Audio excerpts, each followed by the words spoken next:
This court grants defendant's motion. Tonight, tears of relief, nearly 40 years in the making. I'm still crying with joy and relief right now today. I'm really overwhelmed. Words can't describe it. Anthony Broadwater exonerated by a New York State Supreme Court judge this week at 61 years old, after spending most of his life paying for a crime he didn't commit. With joy and relief, I went up to the gravesite to see my dad to tell him.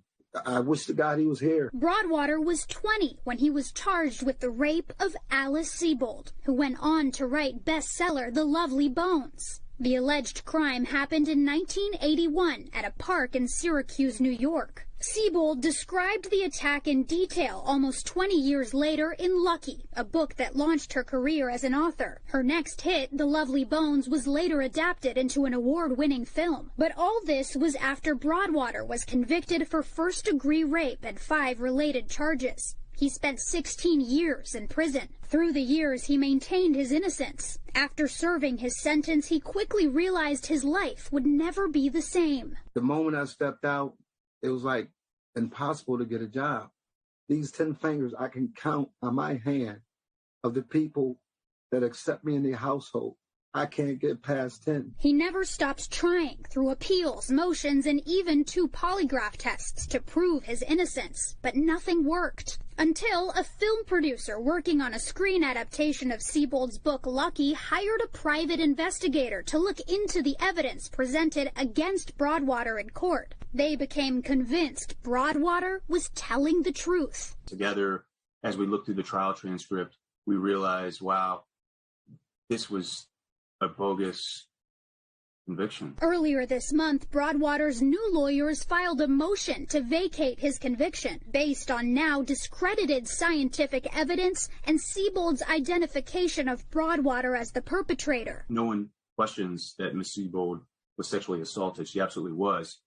But she saw Mr. Broadwater on the street about 5 months later, had a feeling this was the person who had raped her, and reported it to police. She is asked to look at the individuals at some point in the lineup, and she picks out number 5. Anthony Broadwater was number 4. Attorneys say they learned the next part of the story from Sebold's book, which they presented to the court as new evidence. After that, the prosecutor walks in the room and begins to tell her, well, you picked the wrong guy, but essentially, don't worry, your hunch is correct. It actually is number 4. Despite not picking him out of the lineup, at the trial, Sebold claimed Broadwater was the perpetrator. In a statement on Broadwater, the Onondaga County District Attorney, who supported the exoneration, said in part, "It is never too late to do the right thing." A spokesperson for Scribner, the publisher of Lucky, telling NBC News neither Alice Sebold nor Scribner has any comment. Scribner has no plans to update the text of Lucky at this time. Now that you've been exonerated, what does the rest of your life look like? I hope that I can give some inspiration to somebody and say, hey, if you're not guilty of something, do not give in. I've been yelling and screaming and exhausting all my finances to prove my innocence. It finally came. Now, Broadwater says he can finally rest. Isa Gutierrez, NBC News. Context of White Supremacy. Gus T. Renegade in for another broadcast, hopefully to share constructive information on the system of white supremacy. Today's date, Thursday, December 16, 2021. So I have been told. This is our weekly book club debut session on Alice Sebold's Lucky. Now, again, we are reading this book end of the year, end of 2021, midst of the Rona pandemic and everything else that is happening in the universe right now. We could be studying about inflation and all the rest, how to make some cryptocurrency money. We are reading Alice Sebold's Lucky. This book has been published for some time, over 20 years. I first heard about it within the past few weeks. They have been talking about Anthony Broadwater, recently exonerated after he spent 16 years in greater confinement for allegedly raping a white woman after she identifies him. 5 months after the alleged rape, she sees this black male on the street. He has a grin on his face. It's up. That's him. That's him. He did it.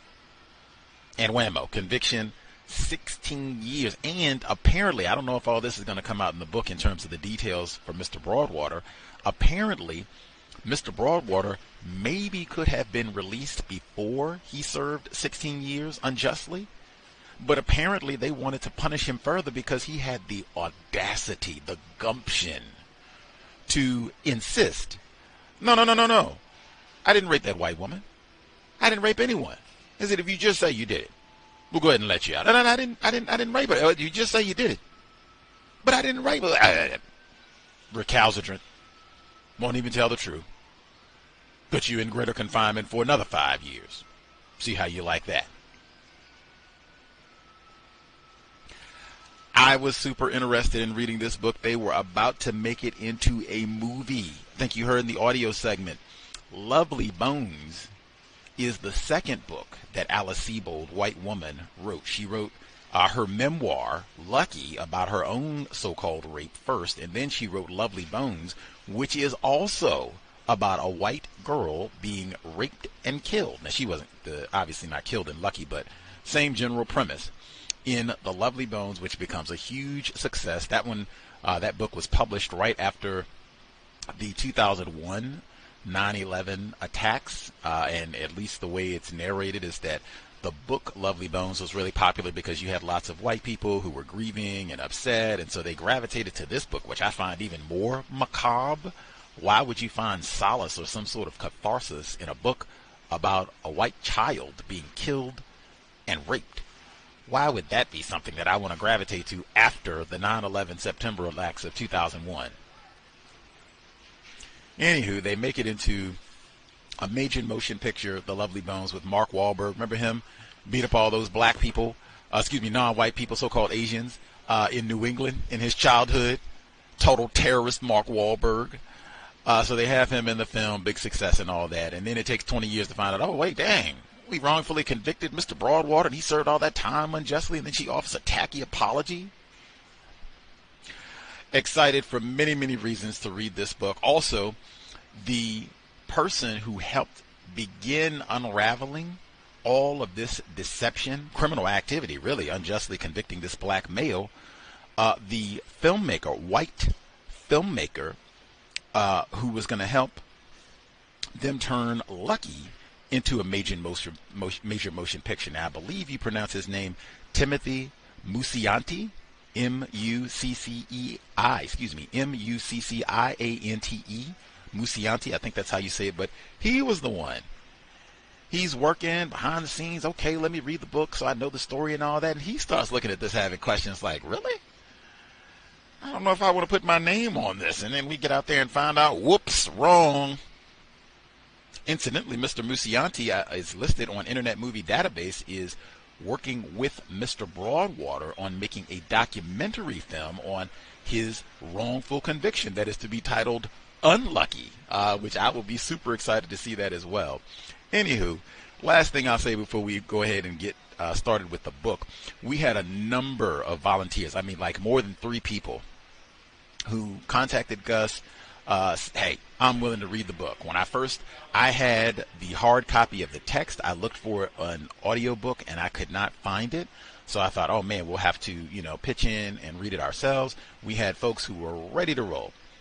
Give me the schedule. When do we start the book? Give me the book, and, we'll take turns and we can get it done. I was all excited and pretty impressed, like, oh wow, folks are really going to invest their time on the holidays and everything. No sooner than I sent out all the emails and try to get folks scheduled and everything so we can read, a different listener emails me the entire audiobook and the story he has with it. He says they had this on cassette, and I'm thinking, like, do what? It's almost 2021 and you had this audiobook do what?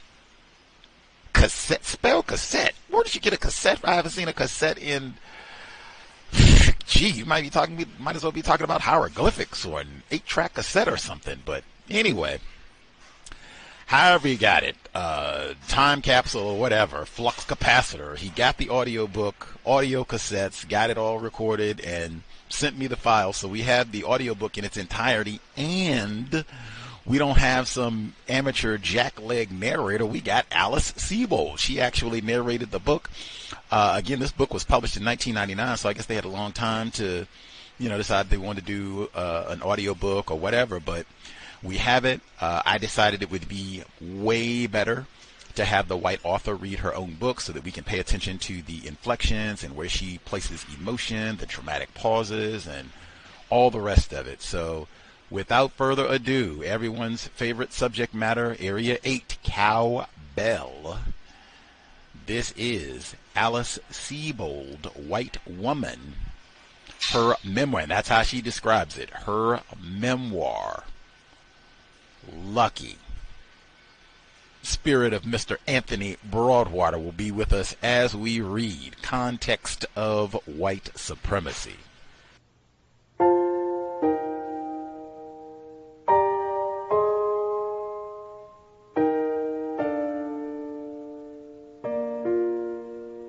Simon & Schuster Audio presents Lucky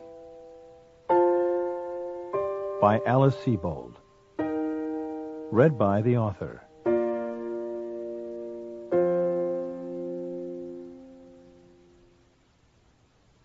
In the tunnel where I was raped, a tunnel that was once an underground entry to an amphitheater, a place where actors burst forth from underneath the seats of a crowd, a girl had been murdered and dismembered.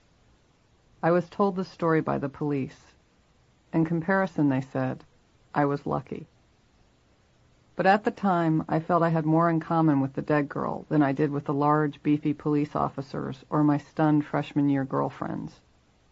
The dead girl and I had been in the same low place. We had lain among the dead leaves and broken beer bottles. During the rape, my eye caught something among the leaves and glass, a pink hair tie.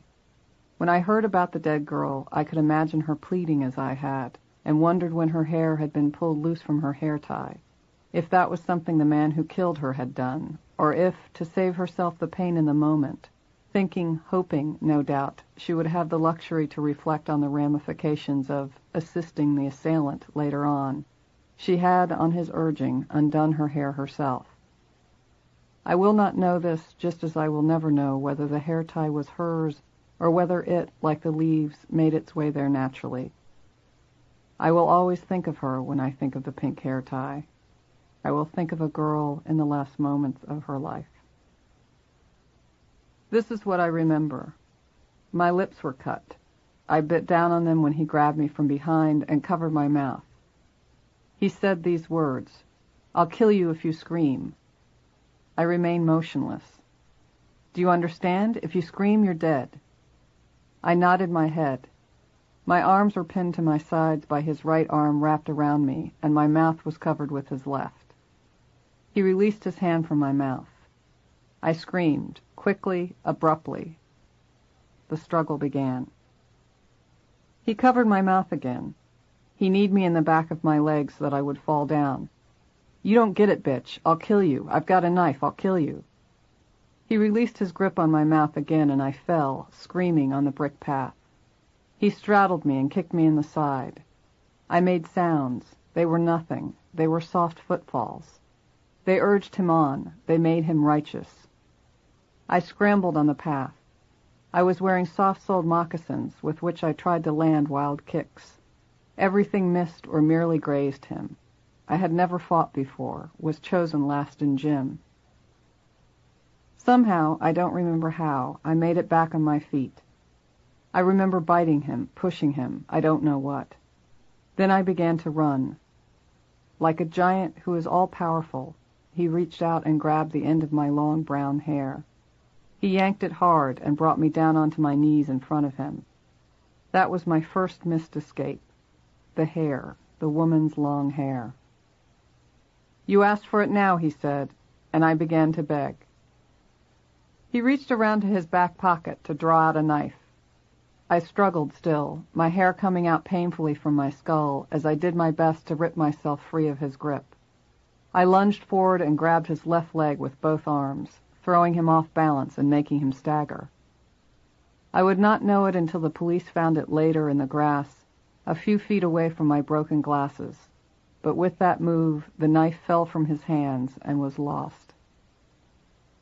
Then it was fists. Maybe he was angry at the loss of his weapon or at my disobedience. Whatever the reason, this marked the end of the preliminaries. I was on the ground on my stomach. He sat on my back. He pounded my skull into the brick. He cursed me. He turned me around and sat on my chest. I was babbling. I was begging. Here is where he wrapped his hands around my neck and began to squeeze. For a second, I lost consciousness. When I came to, I knew I was staring up into the eyes of the man who would kill me. At that moment, I signed myself over to him. I was convinced that I would not live. I could not fight anymore. He was going to do what he wanted to me. That was it. Everything slowed down. He stood up and began dragging me over the grass by my hair. I twisted and half crawled, trying to keep up with him. Dimly, I had seen the dark entrance of the amphitheater tunnel from the path. As we neared it, and I realized it was our destination, a rush of fear ran through me. I knew I would die. There was an old iron fence a few feet out from the tunnel entrance. It was 3 feet high and provided a narrow space through which you had to walk in order to enter the tunnel. As he dragged me, as I scrambled against the grass, I caught sight of that fence and became utterly convinced that if he brought me beyond this point, I would not survive. For a moment, as he dragged me across the ground, I clung feebly to the bottom of that iron fence, before a rough pull yanked me clean. People think a woman stops fighting when she is physically exhausted, but I was about to begin my real fight, a fight of words and lies and the brain. When people talk about climbing a mountain or riding rough water, they say they became one with it, their bodies so attuned to it that they often, when asked to articulate how they did it, cannot fully explain. Inside the tunnel, where broken beer bottles, old leaves, and other as yet indiscriminate things littered the ground, I became one with this man. He held my life in his hand. Those who say they would rather fight to the death than be raped are fools. I would rather be raped 1,000 times. You do what you have to. Stand up, he said. I did. I was shivering uncontrollably. It was cold out, and the cold combined with the fear, with the exhaustion, made me shake from head to toe. He dumped my purse and bag of books in the corner of the sealed-off tunnel. Take off your clothes. I have $8 in my back pocket, I said. My mother has credit cards. My sister does, too. I don't want your money, he said, and laughed. I looked at him, into his eyes now, as if he was a human being, as if I could speak to him. Please don't rape me, I said. Take off your clothes. I'm a virgin, I said. He didn't believe me, repeated his command. Take off your clothes. My hands were shaking, and I couldn't control them. He pulled me forward by my belt until my body was up against his, which was up against the tunnel's back wall. Kiss me, he said. And he drew my head forward and our lips met. My lips were pursed tightly together. He tugged harder on my belt, my body pressing up further against his. He grabbed my hair in his fist and balled it up. He drew my head back and looked at me. I began to cry, to plead. Please don't, I said, please. Shut up. He kissed me again, and this time he inserted his tongue in my mouth. By pleading, I had left myself open to this. Again he pulled my head back roughly. Kiss back, he said. And I did. When he was satisfied, he stopped and tried to work the latch on my belt. It was a belt with a strange buckle, and he couldn't figure it out. To have him let go of me, for him to leave me alone, I said, "Let me. I'll do it." He watched me. When I was done, he unzipped the jeans I wore. Now take off your shirt. I had a cardigan sweater on. I took that off. He reached over to help unbutton my shirt. He fumbled. "I'll do it," I said again. I unbuttoned the Oxford cloth shirt and, like the cardigan, I peeled it back from my body. It was like shedding feathers or wings. Now the bra. I did. He reached out and grabbed them, my breasts, in his 2 hands. He plied them and squeezed them, manipulating them right down to my ribs, twisting. I hope that to say this hurt isn't necessary here. "Please don't do this, please," I said. "Nice white titties," he said. And the words made me give them up, lobbing off each part of my body as he claimed ownership. The mouth, the tongue, my breasts. "I'm cold," I said. "Lay down." "On the ground?" I asked, stupidly, hopelessly. I saw among the leaves and glass the grave. My body stretched out, disassembled, gagged, dead. I sat first, kind of stumbled into a seated position. He took the end of my pants and tugged. As I tried to hide my nakedness, at least I had my underpants on, he looked down at my body. I still feel that in his gaze his eyes lit up my sickly pale skin in that dark tunnel. Made it all, my flesh, suddenly horrible. Ugly, too kind a word, but the closest one. "You're the worst bitch I ever done this to," he said. It was said in disgust. It was said in analysis. He saw what he had bagged and didn't like his catch. No matter, he would finish. Here I began to combine truth with fiction, using anything to try and get him to come over to my side, to see me as pitiful, for him to see me as worse off than him. "I'm a foster child," I said. "I don't even know who my parents are. Please don't do this. I'm a virgin," I said. "Lie down." I did. Shaking, I crawled over and lay face up against the cold ground. He pulled my underpants off me roughly and bundled them into his hand. He threw them away from me and into a corner where I lost sight of them. I watched him as he unzipped his pants and let them fall around his ankles. He lay down on top of me and started humping. I was familiar with this. This was what Steve, a boy I liked in high school, had done against my leg, because I would not let him do what he wanted most, which was to make love to me. With Steve, I was fully dressed, and so was he. He went home frustrated, and I felt safe. My parents were upstairs the whole time. I told myself Steve loved me. He worked away on me, reaching down to work with his penis. I stared right into his eyes. I was too afraid not to. If I shut my eyes, I believed, I would disappear. To make it through, I had to be present the whole time. He called me bitch. He told me I was dry. "I'm sorry," I said. I never stopped apologizing. "I'm a virgin," I said. "Stop looking at me," he said. "Shut your eyes. Stop shaking." "I can't." "Stop it, or you'll be sorry." I did. My focus became acute. I stared harder than ever at him. He began to knead his fists against the opening of my vagina, inserted his fingers into it, 3 or 4 at a time. Something tore. I began to bleed there. I was wet now. It made him excited. He was intrigued. As he worked his whole fist up into my vagina and pumped it, I went into my brain. Waiting there were poems for me, poems I'd learned in class. Olga Cabral had a poem I haven't found since, Lillian's Chair, and a poem called Dog Hospital by Peter Wilde. I tried, as a sort of prickly numbness took over my lower half, to recite the poems in my head. I moved my lips. "Stop staring at me," he said. "I'm sorry," I said. "You're strong," I tried. He liked this.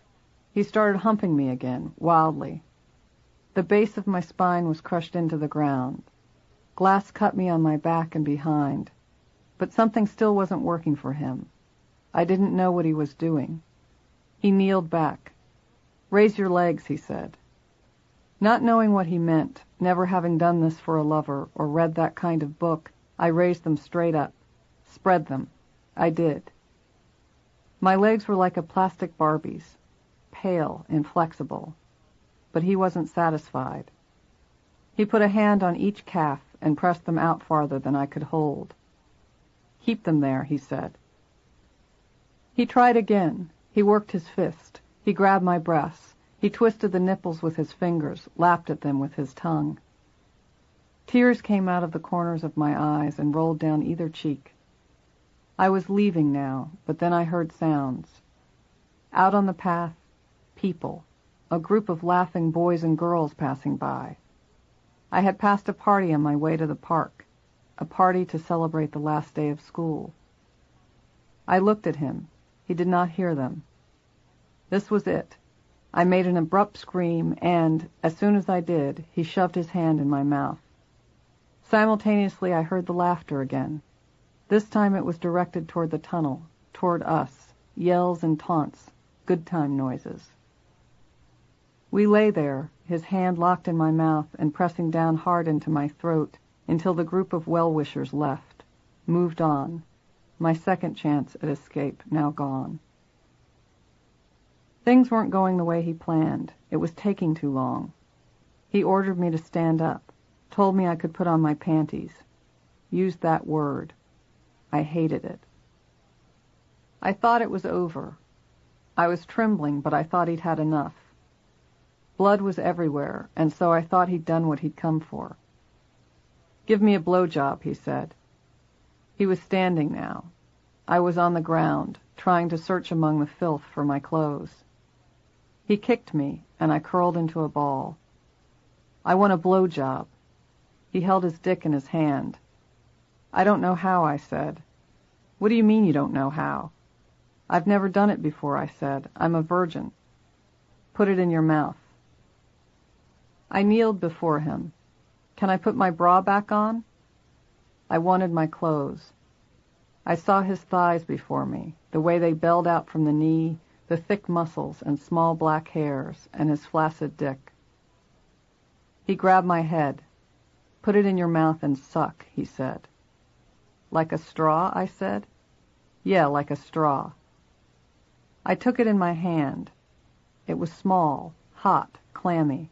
It throbbed involuntarily at my touch. He shoved my head forward and I put it in. It touched my tongue, the taste like dirty rubber or burnt hair. I sucked in hard. "Not like that," he said, and brought my head away. "Don't you know how to suck dick?" "No, I told you," I said. "I've never done this before." "Bitch," he said. His penis still limp, he held it with 2 fingers and peed on me. Just a little bit. Acrid, wet, on my nose and lips. The smell of him, the fruity, heady, nauseating smell, clung to my skin. "Get back on the ground," he said, "and do what I say." And I did. When he told me to close my eyes, I told him I had lost my glasses, couldn't even really see him. "Talk to me," he said. "I believe you. You're a virgin. I'm your first." As he worked against me, trying for more and more friction, I told him he was strong, that he was powerful, that he was a good man. He got hard enough and plunged himself inside me. He ordered me to, and I wrapped my legs around his back, and he drove me into the ground. I was locked on. All that remained unpossessed was my brain. It looked and watched and catalogued the details of it all, his face, his purpose, how best I could help him. I heard more partygoers on the path, but I was far away now. He made noises and rammed it in, rammed it and rammed it, and those on the path, those so far away, living in the world where I had lived, could not be reached by me now. "Nail her, all right," someone yelled toward the tunnel. It was the kind of fraternity reveler's voice that had made me feel that, as a student at Syracuse University, I might never fit in. They passed. I was staring right into his eyes, with him. "You're so strong. You're such a man. Thank you, thank you. I wanted this." And then it was over. He came and slumped into me. I lay under him, my heart beating wildly, my brain thinking of Olga Cabral, of poetry, of my mother, of anything. Then I heard his breathing, light and regular. He was snoring. I thought, escape. I shifted under him, and he woke. He looked at me, did not know who I was. Then his remorse began. "I'm so sorry," he said. "You're a good girl," he said. "I'm so sorry." "Can I get dressed?" He moved aside and stood up, raised his pants, zipped them. Of course," he said. "I'll help you." I'd begun to let myself shake again. "You're cold," he said. "Here, put these on." He held my underwear out to me in the way a mother would for a child, by the sides of it. I was supposed to stand up and step in. I crawled over toward my clothes, put my bra on as I sat on the ground. "Are you okay?" he asked. His tone was amazing to me, concerned, but I didn't stop to think of it then. All I knew was it was better than it had been. I stood up and took my underpants from him. I put them on, almost falling from my lack of balance. I had to sit on the ground to put my pants on. I was worried about my legs. I couldn't seem to control them. He watched me. As I inched my pants up, his tone switched. "You're going to have a baby, bitch," he said. "What are you going to do about it?" I realized this could be a reason to kill me. Any evidence. I lied to him. "Please don't tell anyone," I said. "I'll have an abortion. Please don't tell anyone. My mother would kill me if she knew about this. Please," I said. "No one can know about this. My family would hate me. Please don't talk about this." He laughed. "All right," he said. "Thank you," I said. I stood now and put my shirt on. It was inside out. "Can I go now?" I asked. "Come here," he said. "Kiss me goodbye." It was a date to him. For me, it was happening all over again. I kissed him. Did I say I had free will? Do you still believe in that?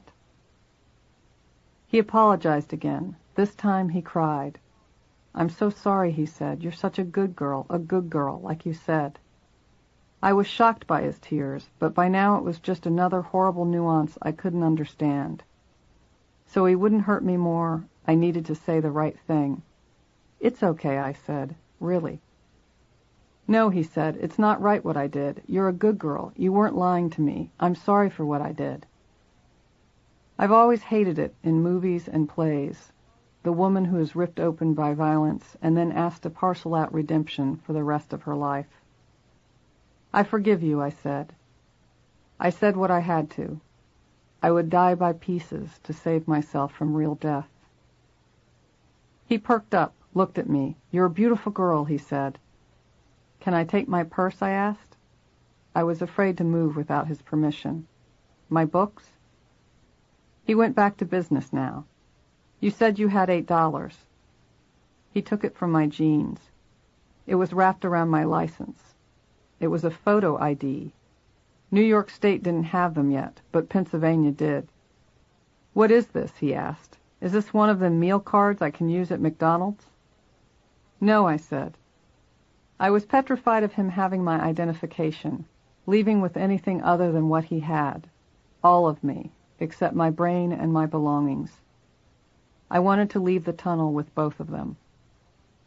He looked at it a moment longer until he was convinced. He did not take my great-grandmother's sapphire ring, which had been on my hand the whole time. He was not interested in that kind of thing. He handed me my purse and the books I'd bought that afternoon with my mother. "Which way you going?" he asked. I pointed. "All right," he said. "Take care of yourself." I promised that I would. I started walking. Back out over the ground, through the gate to which I'd clung a little over an hour before, and onto the brick path. Going farther into the park was the only way toward home. A moment later, "Hey, girl," he yelled at me. I turned. I was, as I am in these pages, his. "What's your name?" I couldn't lie. I didn't have a name other than my own to say. "Alice," I said. "Nice knowing you, Alice," he yelled. "See you around sometime." He ran off in the opposite direction, along the chain-link fence of the pool house. I turned. I'd done my job. I had convinced him. Now I walked. I didn't see a soul until I reached the 3 short stone steps that led from the park to the sidewalk. On the opposite side of the street was a frat house. I kept walking. I remained on the sidewalk close to the park. There were people out on the lawns of the frat house, a kegger party just dying out. At the place where my dorm street dead-ended into the park, I turned and started to walk downhill past another, larger dormitory. I was aware of being stared at. Party-goers coming home or grinds taking in the last bit of sober air before the summer. They talked, but I wasn't there. I heard them outside of me, but like a stroke victim, I was locked inside my body. They came up to me. Some ran, but then stepped back when I didn't respond. "Hey, did you see her?" they said to one another. "She's really fucked up. Look at the blood." I made it down the hill, past those people. I was afraid of everyone. Outside on the raised platform that surrounded Marion Dorm's front door were people who knew me, knew my face if not my name. There were 3 floors in Marion, a floor of girls between 2 floors of boys. Outside now, it was mostly the boys. One boy opened the outer door for me to let me pass through. Another held the inner one. I was being watched.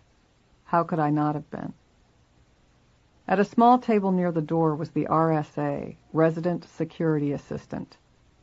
He was a graduate student, a small, studious Arab man. After midnight, they checked IDs of anyone trying to get in. He looked at me and then hurriedly stood. "What has happened?" he asked. "I don't have my ID," I said. I stood before him with my face smashed in, cuts across my nose and lip, a tear along my cheek. My hair was matted with leaves. My clothes were inside out and bloodied. My eyes were glazed. "Are you all right?" "I want to go to my room," I said. "I don't have my ID," I repeated. He waved me in. "Promise me," he said, "that you will take care of yourself." Boys were in the stairwell, some of the girls, too. The whole dorm was still mostly awake.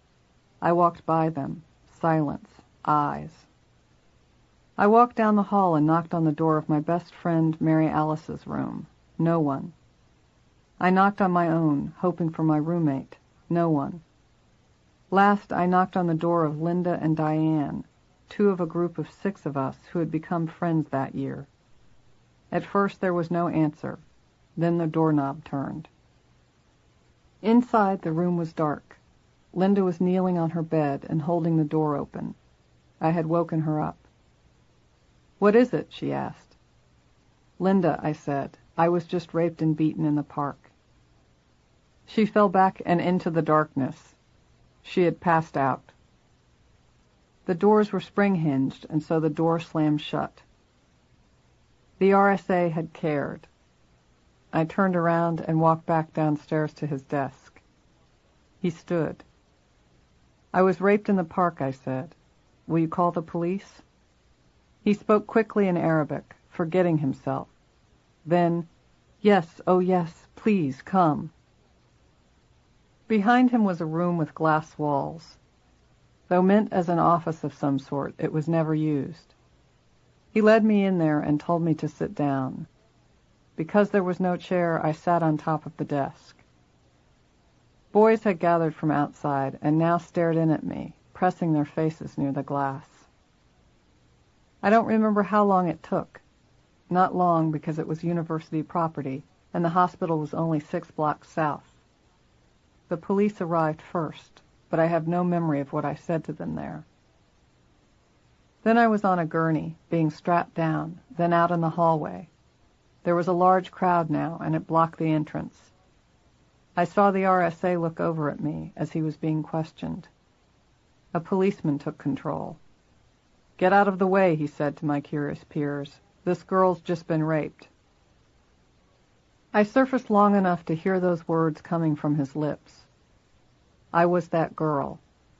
The ripple effect began in the halls. The ambulance men carried me down the stairs. The doors of the ambulance were open. Inside, as we charged, sirens screaming to the hospital, I let myself collapse. I went somewhere deep inside myself, curled up and away from what was happening. They rushed me through the emergency room doors, then into an examination room. A policeman came inside as the nurse was helping me take off my clothes and change into a hospital gown. She wasn't happy to have him there, but he averted his eyes and flipped forward to a clean page in his pocket notebook. I couldn't help but think of detective shows on television. The nurse and policeman argued over me as he began to ask questions, take my clothes for evidence as she swabbed my face and back with alcohol and promised me the doctor would be there soon. I remember the nurse better than I do him. She used her body as a shield between us. As he gathered preliminary evidence, my basic account, she said things to me as she took items for the evidence kit. "You must have given him a run for his money," she said. When she took the scraping from under my nails, she said, "Good, you got a piece of him." The doctor arrived, a female gynecologist named Dr. Husa. She began to explain what she was going to do while the nurse shooed out the policeman. I lay on the table. She was going to inject me with Demerol in order to relax me enough for her to gather evidence. It might also make me want to pee. I was not to do that, she said, because that might disrupt the culture of my vagina and destroy the evidence the police needed. The door opened. "There's someone here who wants to see you," the nurse said. Somehow I thought it might be my mother, and I panicked. Mary Alice. "Alice?" I heard Mary Alice's voice. It was soft, afraid even. She took my hand, and I squeezed it hard. Mary Alice was beautiful, a natural blonde with gorgeous green eyes, and on that day particularly she reminded me of an angel. Dr. Husa let us talk for a moment as she prepped the area. Mary Alice, like everyone else, had been drinking heavily at a year-end bash held at a nearby fraternity house. "Don't say I can't sober you up," I said to her, and for the first time I cried too, letting the tears leak out as she gave me what I needed most, a small smile to acknowledge my joke. It was the first thing from my old life that I recognized on the other side. It was horribly changed and marked, my friend's smile. It was not free and open, born of the silliness our smiles had been all year, but it was a comfort to me. She cried more than I did, and her face became mottled and swollen. She told me how Diane, who, like Mary Alice, was 5'10", had practically lifted up the small RSA in order to get my whereabouts out of him. "He wasn't going to tell anyone but your roommate, but Nancy was up in your room, passed out." I smiled at the idea of Diane and Mary Alice lifting up the RSA, his feet doing a wild walk in the air like a Keystone Cop. "We're ready," Dr. Husa said. "Will you stay with me?" I asked Mary Alice. She did. Dr. Husa and the nurse worked together. Every so often they needed to massage my thighs. I asked them to explain everything they did. I wanted to know everything. "This is different from a regular exam," Dr. Husa explained. "I need to take samples in order to make up a rape kit." "That's evidence, so you can get this creep," the nurse said. They took pubic clippings and pubic combings and samples of blood and semen and vaginal discharge.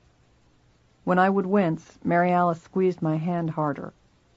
The nurse tried to make conversation, asked Mary Alice what she majored in up at the school, told me I was lucky to have such a good friend, said that being beaten up like I had would make the cops listen to me more attentively. "There is so much blood," I heard Husa say worriedly to the nurse. As they did the combings, Dr. Husa said, "Ah, now, there is a hair from him." The nurse held the evidence bag open, and Dr. Husa shook the combings into it. "Good," the nurse said. "Alice," Dr. Husa said, "we are going to let you urinate now, but then I will have to take stitches inside." The nurse helped me sit up and then scooted a bedpan under me.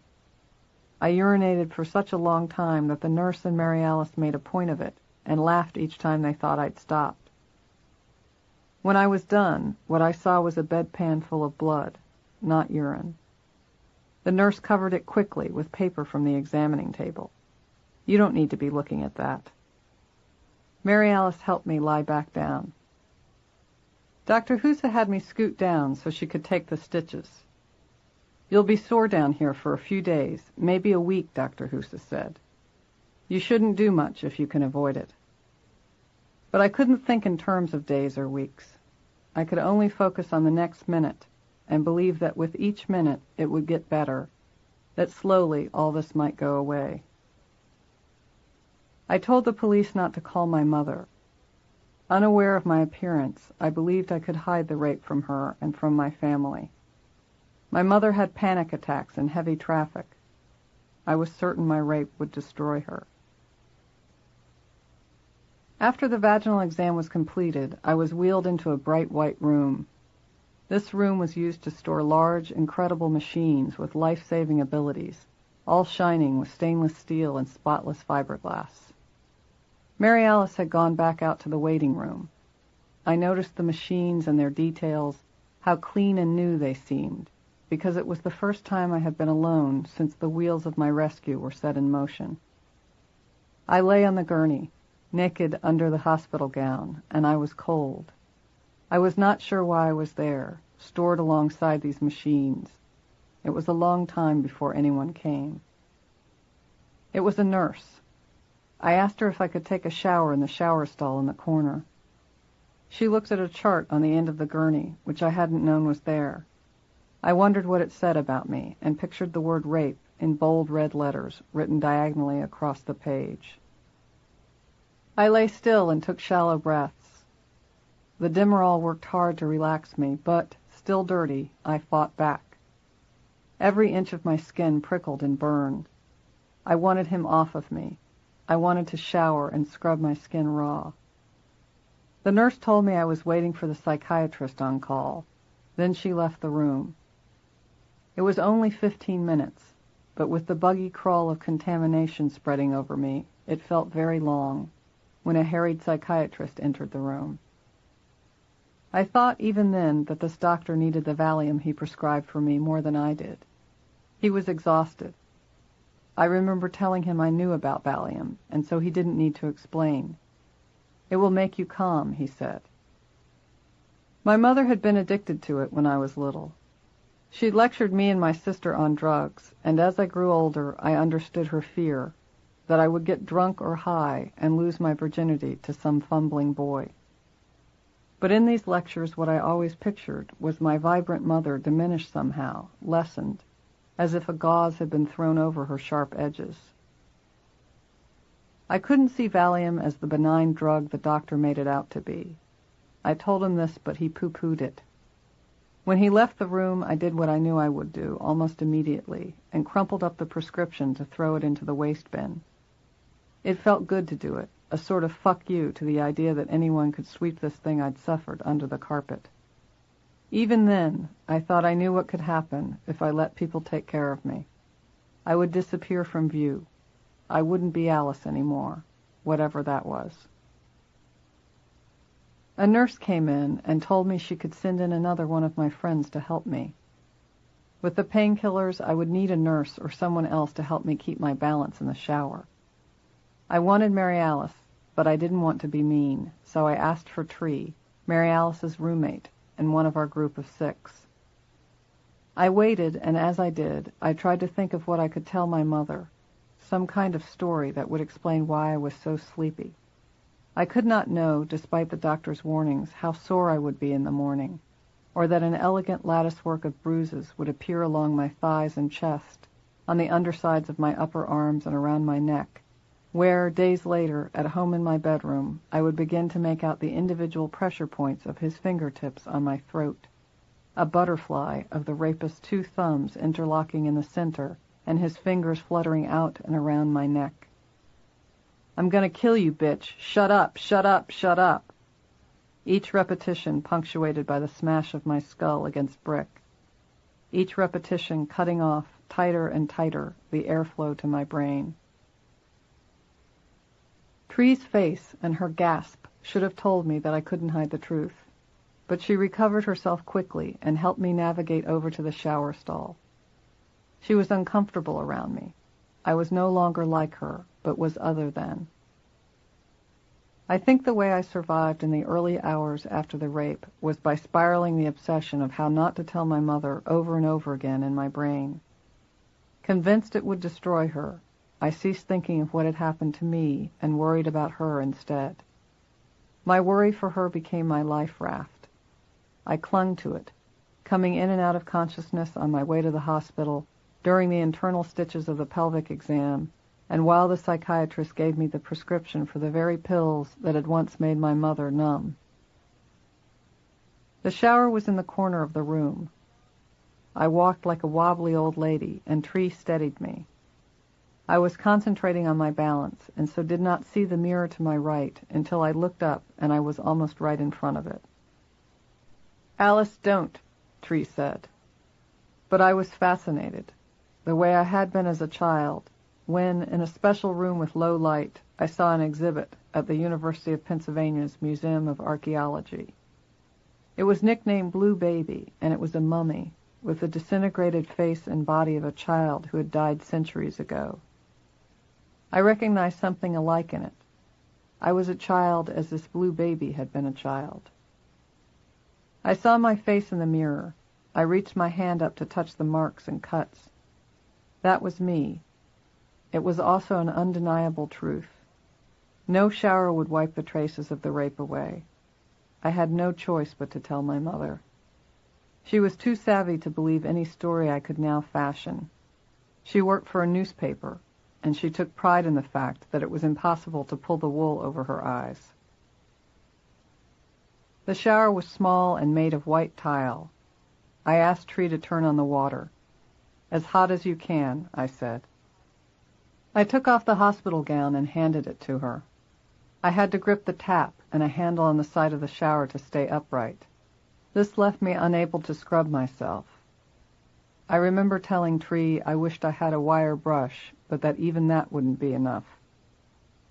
She drew the curtain, and I stood there, letting the water beat over me. "Can you help me?" I asked. Tree pulled the curtain back a few inches. "What do you want me to do?" "I'm afraid I'll fall down. Can you take the soap and help wash me?" She reached through the water and got the large square brick of soap. She drew it down my back, nothing but the bar of soap touching me. I felt the rapist's words, "worst bitch," as I would feel them almost constantly for years when I undressed in front of other people. "Forget it," I said, unable to look at her. "I'll do it myself. Just put the soap back." She did, then pulled the curtain closed before leaving. I sat down in the shower. I took a washcloth and lathered it up. I scrubbed hard with the rough towel, under a tap so hot my skin had already turned beet red. The last thing I did was put the towel over my face and with both hands rubbed it back and forth over and over again until the cuts in their blood turned the small white towel pink. After the hot shower, I dressed in clothes that Tree and Diane had hurriedly selected from the few clean clothes I had. They had forgotten any underwear, so I had no bra or underpants. What I did have was a pair of old jeans that I had embroidered flowers on while still in high school, and then, when the knees ripped open, had sewn intricate handmade patches on, long strips of pleated paisley and deep green velvet. My grandmother had labeled them my rebel pants. On top, I wore a thin white and red striped blouse. I left the shirt tails out, hoping to hide as much as possible of the jeans. The heat of the shower and the Demerol worked together to make me groggy during the drive to the police station. I remember seeing the resident advisor, a sophomore named Cindy, outside the security door on the third floor of the police station called the Public Safety Building. I wasn't prepared to see anyone with such a bright face, such an all-American co-ed presence. Mary Alice stayed outside with Cindy as police officers led me through a security door. I met a plainclothes detective inside. He was short, with longish black hair. He reminded me of Starsky from Starsky and Hutch, and seemed different from the other policemen. He was nice to me, but his shift was ending. He assigned me to Sergeant Lorenz, who had not yet arrived at the station. In hindsight, I can only imagine how I appeared to them. My face was swollen, my hair wet, my clothes, the rebel pants especially, and the lack of a bra, and on top of this, the Demerol. I made a composite from microfilm features. I worked with an officer and was frustrated because none of my rapist features seemed to be among the 50 or so noses, eyes, and lips. I gave exact descriptions, but when nothing was acceptable to me among the tiny black and white features I could select, the policeman decided on what was best. The composite that went out that night looked little like him. The police then took a series of pictures of me, never knowing another series had been taken earlier that night. Ken Childs, a boy I liked, had shot almost a whole roll of film, snapping candids of me in various poses throughout his apartment. Ken had a crush on me, and I knew that he was taking the pictures to show to people at home over the summer. I knew the photos would be judged. Was I pretty? Did I look smart? Would his friends be reduced to, "She seems nice," or worse still, "That's a nice sweater she's wearing"? I had gained weight, but the jeans I wore were still too big for me, and I borrowed my mother's white Oxford cloth shirt and a tan cable cardigan sweater. The word that comes to mind here is frumpy. So, in the before photos taken by Ken Childs, I am at first posing, then giggling, then laughing openly. For all my self-consciousness, I also got lost in the giggling silliness of our crush. I balance a box of raisins on my head. I stare at the writing on the back as if it were a gripping text. I prop my feet up on the edge of his dining table. I smile, smile, smile. In the after photos the police took, I stand shocked. The word shock in this context is meant to mean I was no longer there. If you have seen police photos of crime victims, you will know that they appear either bleached or unusually dark. Mine were of the overexposed variety.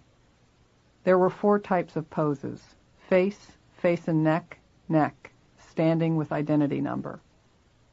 No one tells you at the time how important these photos will be. The cosmetics of rape are central to proving any case. So far, in appearance, I was 2 for 2. I wore loose, unenticing clothes. I had clearly been beaten. Add this to my virginity, and you will begin to understand much of what matters inside the courtroom. Finally, I was allowed to leave the public safety building with Cindy, Mary Alice, and Tree. I told the officers in the station that I would return in a few hours and could be counted on to give an affidavit and look through mug shots. I wanted them to see I was serious. I wouldn't let them down. But they were working the night shift. Even when I did come back, and in their minds it was far from certain that I would, they wouldn't be there to see I'd kept my word. The police drove us back to Marion Dorm. It was early in the morning. Light had begun to creep up over Thorndon Park at the top of the hill. I had to tell my mother. The dorm was deathly quiet. Cindy went into her room at the top of the hall, and Mary Alice and I agreed we would meet her there momentarily. Neither of us had a private phone. We went to my room, where I found a bra and underwear to put on under my clothes. Back out in the hallway, we ran into Diane and her boyfriend, Victor. They'd been up all night, waiting for me to come home. My relationship to Victor before that morning consisted primarily of not understanding what he had in common with Diane, whom I found loud. He was handsome and athletic, and very, very quiet around all of us. He had entered school already, having chosen his major. It was something like electrical engineering, very different from poetry. Victor was black. "Alice," Diane said. Other people came out of Cindy's open doorway, girls I knew vaguely or those I didn't know. "Victor wants to hug you," Diane said. I looked at Victor. This was too much. He was not my rapist. I knew that. That was not the issue. But he was blocking my way to the last thing on earth I wanted to do, and the thing I knew I had to do. Make that call to my mother. "I don't think I can," I said to Victor. "He was black, wasn't he?" Victor asked. He was trying to get me to look at him, look right at him. Yes. I'm sorry, he said. He was crying. The tears ran slowly down the outside of his cheeks. I'm so sorry. I don't know whether I hugged him because I could not stand to see him crying, so odd in the Victor I knew, the quiet Victor who studied diligently or smiled shyly at Diane, or because I was prompted further by those around us. He held me until I had to pull away, and then he let me go. He was miserable, and I cannot even now imagine what was going on inside his head.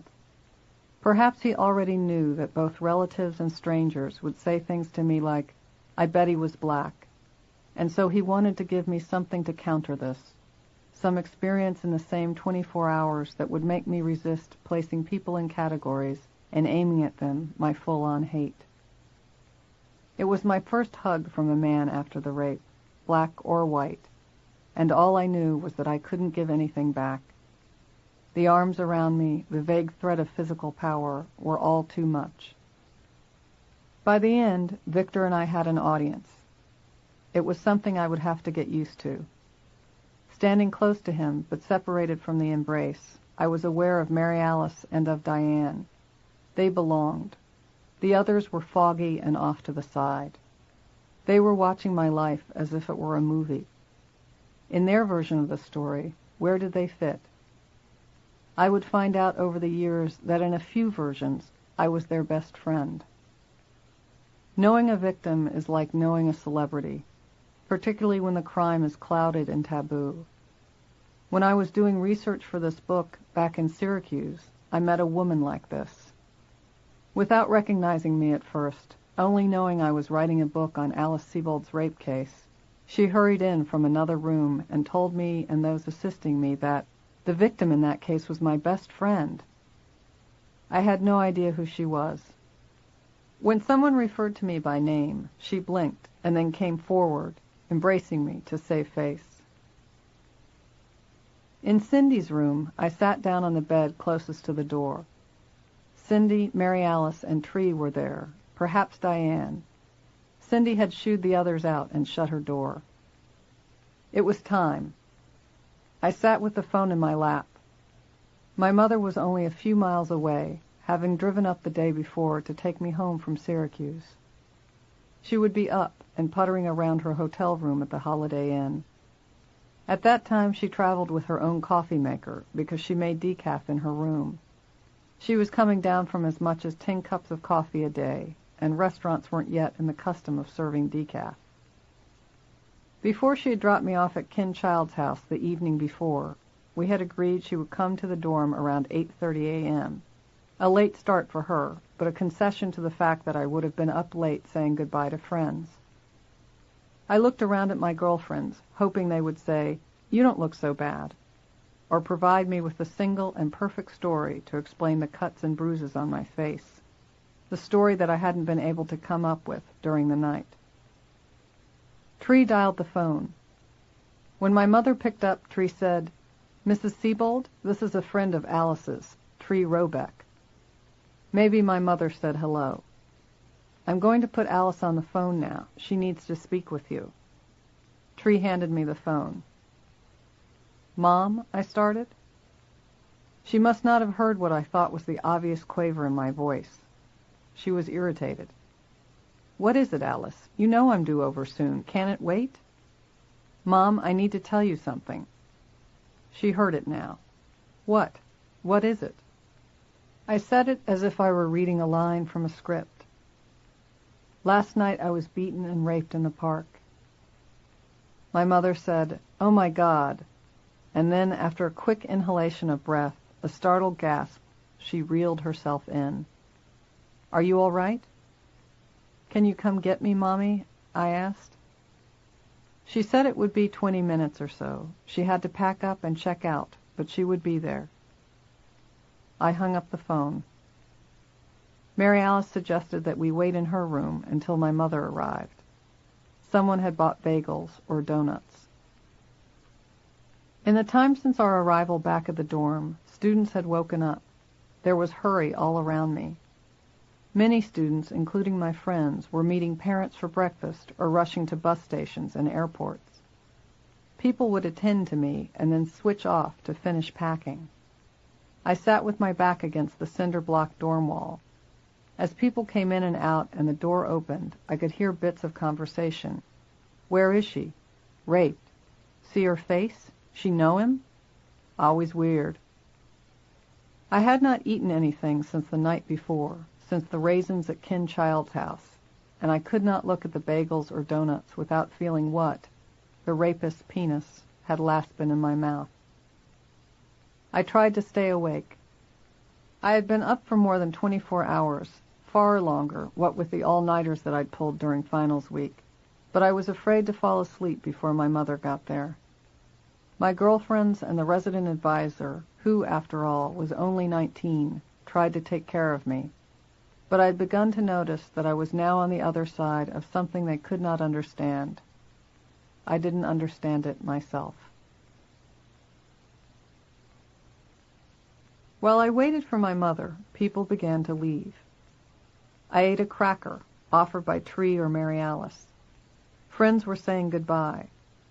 Mary Alice wasn't leaving until later in the day. She had done instinctively what few people do in the face of a crisis. She had signed on for the whole ride. I felt I needed to dress up for my mother and for the ride home. Mary Alice had already been shocked when, at Christmas and spring break, I had insisted on putting on a skirt and suit jacket to take the bus home to Pennsylvania. Both times, Mary Alice waited on the curb outside the dorm in sweatpants and a lumpy down jacket, trash bags of laundry lined up and ready to be loaded by her parents into their car. But my parents liked to see me look nice, debated my choice of clothing many mornings during high school. I'd begun dieting at 11, and my weight and how it marred my beauty was a major topic of conversation. My father was the king of the backhanded compliment. "You look just like a Russian ballerina," he said once, "only too fat." My mother repeatedly said, "If you weren't so beautiful in the first place, it wouldn't matter." The implication being, I guess, that I was supposed to know they thought I was beautiful. The result, of course, was that I only thought I was ugly. There was probably no better way to confirm this for me than to be raped. In high school, 2 boys had, in the senior class will, left me toothpicks and pigment. The toothpicks were for my Asian-looking eyes, the pigment for my white skin. I was pale, always pale, and unmuscled. My lips were big and my eyes small. The morning of the rape, my lips were cut, my eyes were swollen. I put on a green and red kilt and made sure to use the kilt pin that my mother had searched stores for after we purchased the skirt. The indecency of any wrapped skirt was something she underlined to me often, particularly when we saw a woman or girl who was unaware that the flap had blown open, and we, her audience in parking lot or shopping mall, could see more leg than, as my mother said, anyone would want to.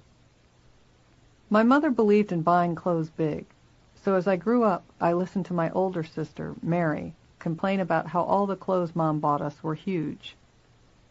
In the dressing rooms of department stores, my mother would test the size of all pants or skirts by putting her hand in the waistband. If she couldn't easily slide her hand between our underwear and whatever outfit we were trying on, then it was too tight. If my sister complained, my mother would say, "Mary, I don't know why you insist on wanting pants that are so tight they leave nothing, and I mean nothing, to the imagination." We sat with our legs crossed. Our hair was neat and pulled back over the ears. We were not allowed to wear jeans more than once a week until we reached high school. We had to wear a dress to school at least once a week. No heels except pumps from Papagallo, which were primarily for church, and even then the heels did not exceed 1.5 inches. I was told whores and waitresses chewed gum, and only tiny women could wear turtlenecks and ankle straps. I knew, now that I had been raped, I should try to look good for my parents. Having gained the regulation freshman 15 meant that my skirt that day fit. I was trying to prove to them and to myself I was still who I had always been. I was beautiful, if fat. I was smart, if loud. I was good, if ruined. While I dressed, Tricia, a representative from the Rape Crisis Center, arrived. She passed out pamphlets to my friends and left stacks of them in the front hall of the dorm. If anyone had wondered what all the commotion the night before had been about, now they knew for sure. Tricia was tall and thin, with light brown hair that fell about her head in thin and wispy waves. Her approach, a sort of comforting, "I'm here for you" stance, was not one I trusted. I had Mary Alice. My mother was coming. I did not appreciate the soft touch of the stranger, and I did not want to belong to her club. I got a 2-minute warning that my mother was coming up the stairs. I wanted Tricia to shut up, didn't see how what she was saying could help me with this encounter, and I paced the room, wondering if I should go out and greet my mother in the hall. "Open the door," I said to Mary Alice. I breathed deeply and stood in the middle of the room. I wanted my mother to know I was all right. Nothing could get to me. I'd been raped, but I was fine. Within seconds, I saw that my mother, who I had expected would collapse, had the kind of fresh energy that was needed to get me through the rest of that day. "I'm here now," she said. Both of our chins wobbled when we were on the verge of tears, a trait we shared and hated. I told her about the police, that we had to go back. They needed a formal affidavit, and there were mug books to look at. My mother spoke to Tricia and to Cindy, thanked Tree and Diane, and especially Mary Alice, whom she had met previously. I watched as she took over. I let her do it, willingly, for now not questioning its toll on her. The girls helped my mother pack and bring my things out to the car. Victor helped too. I stayed in the room. The hallway had become a difficult place for me. Doorways there led into rooms where people knew about me. Before my mother and I took our leave, and as a final way to show her love, Mary Alice worked among the tangles in my hair to make a French braid. It was something she knew how to do that I didn't, something she had tons of practice with, from having groomed horses whose manes she braided for competition. It hurt while she did it. My scalp was very sore from the rapist yanking and pulling me by my hair. But with each hank of hair she braided in, I tried to gather what energy I had left. I knew before Mary Alice and my mother walked me downstairs and to the car, where Mary Alice hugged me and said goodbye, that I was going to pretend, as best as I could, that I was fine. We drove downtown to the public safety building. There was this one chore before we could go home. I looked at mug shots, but I didn't see the man who raped me. At 9 a.m., Sergeant Lorenz arrived, and the first order of business was to take my affidavit. My body was shutting down now, and I was having trouble staying awake. Lorenz led me to the interrogation room, the walls of which were covered with thick carpet. While I told my story, he sat at a desk behind an upright typewriter, typing slowly in a hunt and peck style. I was drifting, trying hard to remain alert, but I told him everything. It was Lorenz's job to pare it down to one page for the file, and to this effect he would at times bark angrily, "That's inconsequential, just the facts." I took each reprimand for what it was, an awareness that the specificity of my rape did not matter, but only how and if it conformed to an established charge. Rape 1, sodomy 1, etc. How he twisted my breasts or shoved his fist up inside me. My virginity, inconsequential. Through my struggle to remain conscious, I took the temperature of this man. He was tired, fatigued, did not like the paperwork side of being a member of the Syracuse PD, and taking an affidavit in a rape case was a crappy way to start his day.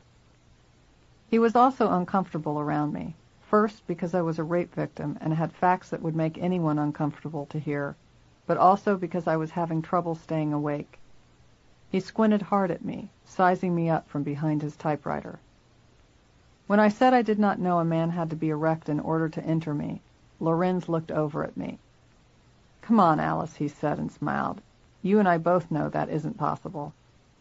"I'm sorry," I said, chastened. "I don't know that. I've never had sex with a man before." He was quiet and then looked down. "I'm not used to virgins in my line of work," he said. I decided to like Sergeant Lorenz and to think of him as fatherly. He was the first person to whom I had uttered the details of what had happened. I could not fathom that he might not believe me. On 8 May 81, I left my friend's house on 321 Westcott Street at approximately 12 o'clock a.m. I proceeded to walk towards my dorm at 305 Waverly Avenue by walking through Thorndon Park. At approximately 12:05 a.m., while walking on the path past the bathhouse and near the amphitheater, I heard someone walking behind me. I started to walk faster and was suddenly overtaken from behind and grabbed around the mouth. This man said, "Be quiet, I'm not going to hurt you if you do what I say." He loosened up his grip on my mouth and I screamed.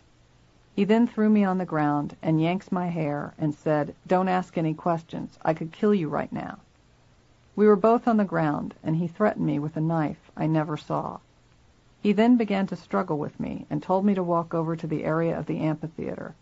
While walking, I fell down, and he became angry, grabbed my hair, and pulled me into the amphitheater. He proceeded to undress me until I was left with my bra and panties.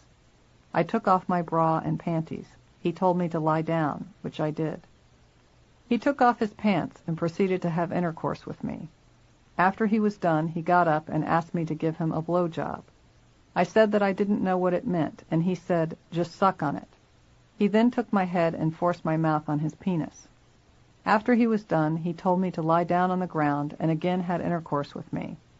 He fell asleep on me for a short time. He got up and helped me dress and took $9 from my back pocket. I was then allowed to leave and went back to Marion dorm, where I notified the university police. I wish to state that the man I encountered in the park is a Negro, approximately 16 to 18 years of age, small and muscular, build of 150 pounds, wearing dark blue sweatshirt and dark jeans, with short Afro-style haircut. I desire prosecution in the event this individual is caught. Lorenz handed me the voluntary affidavit to sign. "It was $8, not $9, I said. "And what about what he did to my breasts and his fist?" I asked. "We fought more than that." All I saw were what I thought of as the errors he had made, the things he had left out, or the words he had substituted for what had actually been said. "All that doesn't matter," he said. "We just need the gist of it. As soon as you sign it, you can go home." I did. I left for Pennsylvania with my mother. Early that morning, once my mother had arrived at the dorm, I'd asked her if she had to tell Dad. By that time, she already had. He was the first person she called. They debated in that phone call whether to tell my sister just then. She had one more final to take at Penn, but my father needed to tell my sister as much as my mother needed to tell him. He called her in her dorm room in Philadelphia that morning as my mother and I made our way home. Mary would take her last exam, knowing I had been raped. And so, soon after, I began to come up with my theory of primary versus secondary. It was okay for primary people, my mother and father, my sister and Mary Alice, to share the story. They needed to. It was only natural. But the people they told, the secondary people, should not tell others. In this way, I thought I could contain the news of what had happened to me. I conveniently forgot all the faces in the dorm of those who had no vested interest in keeping faith with me. I was returning home. My life was over. My life had just begun. Context of White Supremacy. So that is audio segment 1. Alice Sebold, lucky. So she explains that right at the beginning. Boy, you're lucky. Woman was killed in this tunnel not that long ago. Number to dial is 720-716-7300. The code 564-943 #. Press *61 if you would like to participate. Number again, 720-716-7300. the code 564943#. Press *61 if you would like to participate. The email untiljustice@gmail.com. untiljustice@gmail.com. I messed up the editing in terms of how much audio. We should have stopped right at the end of chapter 1, and then we would have given people an opportunity to comment a little bit earlier. We'll do better in the future. We'll get to one email, and then we'll get to some of the folks who dialed in. Untiljustice@gmail.com. Email from one of our investors. And again, if you would like a hard copy of the book to kind of follow along, let me know. No one should purchase this book. Theoretically, it shouldn't be possible. I guess you can get like a used copy, eBay or something of the like, but they said they had taken it off shelves and shouldn't be in Amazon catalogs and things like that after they found out, whoops, Negro was not guilty. First person, or one of our investors who wrote in. Greetings, Gus. Chapter 1, number 1. When he told me to close my eyes, I told him I had lost my glasses. Couldn't even really see him talk to me. Is she being deceptive towards her assailant and can actually see him clearly? I was not clear on this. The author does not seem to clarify this later in what I have read thus far. That would be important when we begin talking about identification. Is this accurate? That, she wears, her glasses and that she really couldn't see him because of her stigmatism or whatever it is, or this part of the deception. Something to keep in mind. Number 2, a policeman took control. Get out of the way, he said to my curious peers. This girl's just been raped. This seems real tacky. Maybe it was. I think that's often something that is reported, that they will say, hey, we're in a sexist, patriarchal society. And this was, like 40 years ago? So it could have been that the officer was that gruff and, move, this girl's been raped. Get out of here. Totally into, maybe.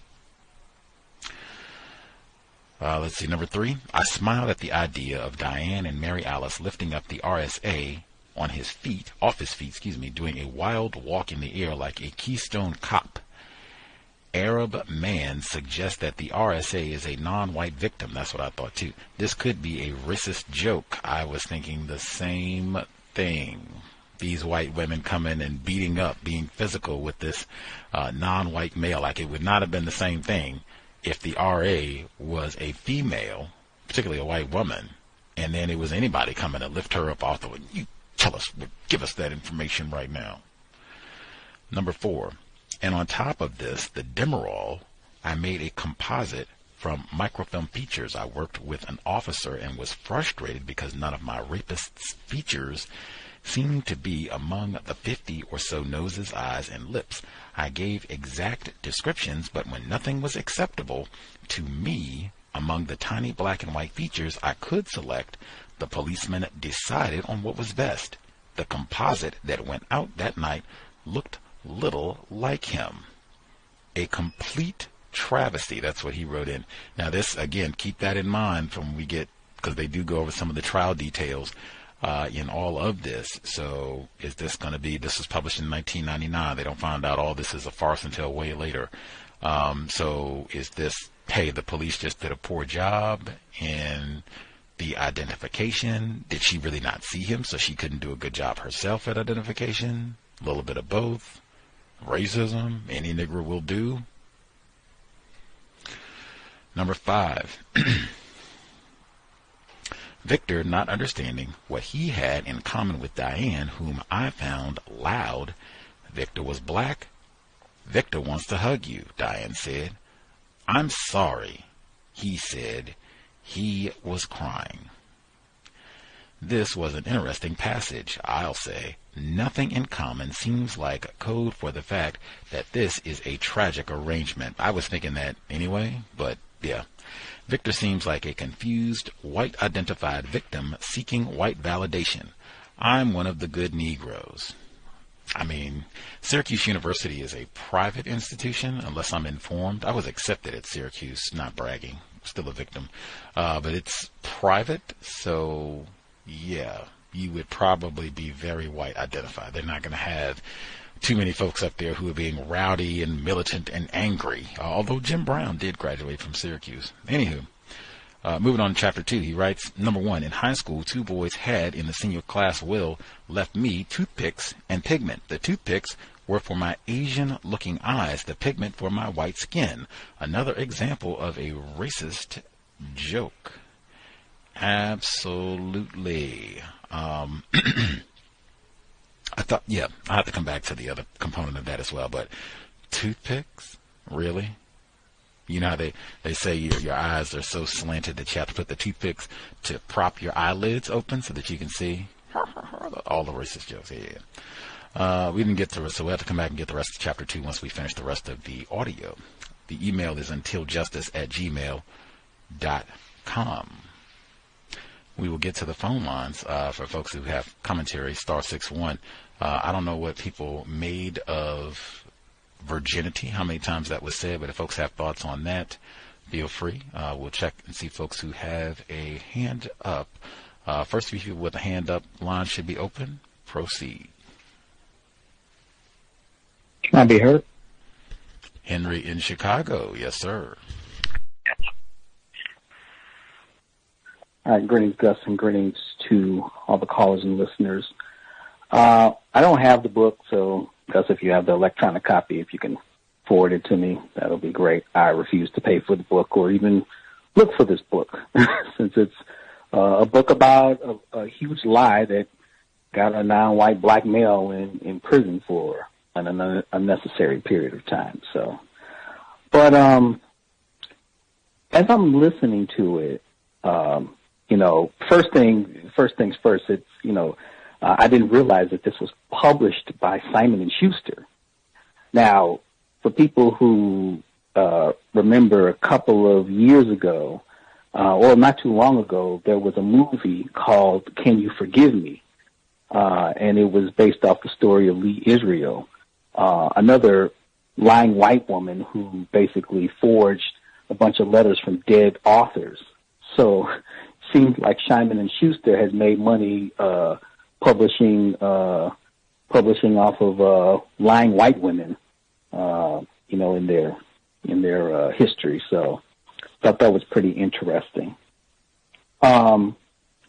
Listening to the audio, and then also too, this is the I'm assuming, correct me if I'm wrong, this is the author who is narrating this on the audio.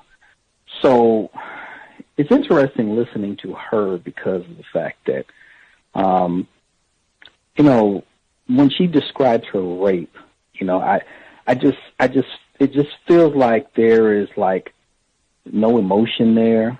I don't know what it's like to be raped, or I've heard people describe their rape and the trauma that comes out of it, but it just seems like she's reading this like a fictional story, and I don't know, maybe I might be missing something, but that's the first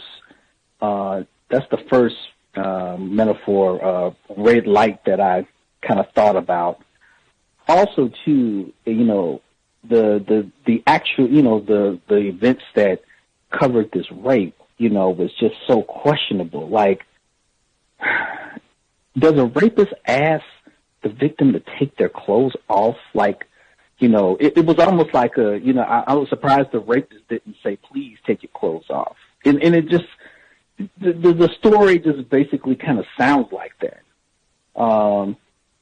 A rapist asking the victim to kiss him, and then what was even more interesting is the rapist's remorse at the scene of the crime. Now, it could be plausible that a rapist could have remorse, like, after they've left the scene and they thought about it, but she's having a conversation with this guy, and I'm just, it's just puzzling. Like I said, I don't know. I mean, I've never been raped. I have talked to people who have been raped, and, they never said that they had a conversation with their rapist during the time of the rape, but, you know, maybe I might be wrong, but, it's, I don't know, it's already starting off kind of questionable, in this sense, but, that's all I have. I'll be my line. See there, old, patriarchal Henry in Chicago. Before we get to some of the other folks who dialed in, to your comment about, you know, this is kind of a red flag, and, you know, a rapist at the scene of the crime is not going to have remorse, and is not going to be, oh, come on and give me a kiss and take off your clothes and, you know, all the rest of it. She addresses specifically in terms of her taking off her pants, him saying, you know, I'll take off my clothes for you and that sort of thing. And she says, well, I assisted my assailant. You know, some of you all will look at that and say, hey, that means that you were not raped, or that somehow minimizes what happened. You don't see any way that someone in this sort of situation could just try and do whatever they could, even Stockholm Syndrome, to just try to do whatever they could to navigate that sort of situation to get out of it safely, especially feeling young and vulnerable. You don't think that could reasonably happen? Well, I mean, you know, now that we know that this book is a lie, you know, it could have been, you know, it could have been plausible if you know, if we were still in the state that, you know, she might have been telling the truth, but now that everything is kind of like, you know, seen or uncovered, the tone of it is it just comes out more. You know, like I said, I've never read this book, but now that we all know that this is a big lie, this kind of like comes out even more. Maybe before I probably would have asked the question about, you know, maybe she just did that, you know, so she can stay alive. But, yeah, it just doesn't make sense to me now, maybe because of the fact that we know that it's a lie right now. Okie dokie. Much obliged, sir. Check your email.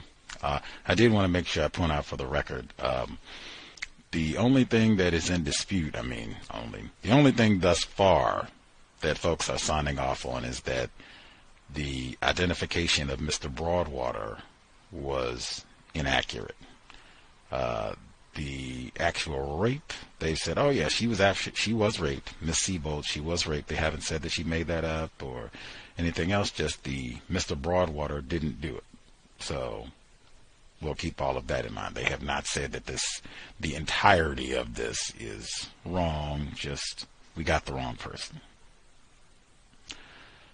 Let's see. Other folks who dialed in with a hand up, if you have commentary to share, line should be open. Hello. Irie in Louisiana. Yes, ma'am. Good evening. Good evening, Gus. Okay.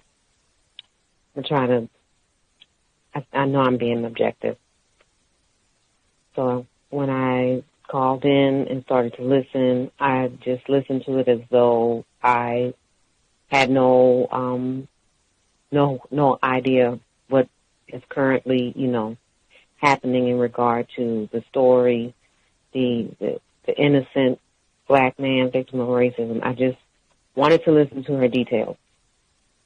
Once the details started about the actual assault, I had some duration issues, kind of like what the caller before was saying, but more so for me with the time. I'm like, this is taking a lot of time.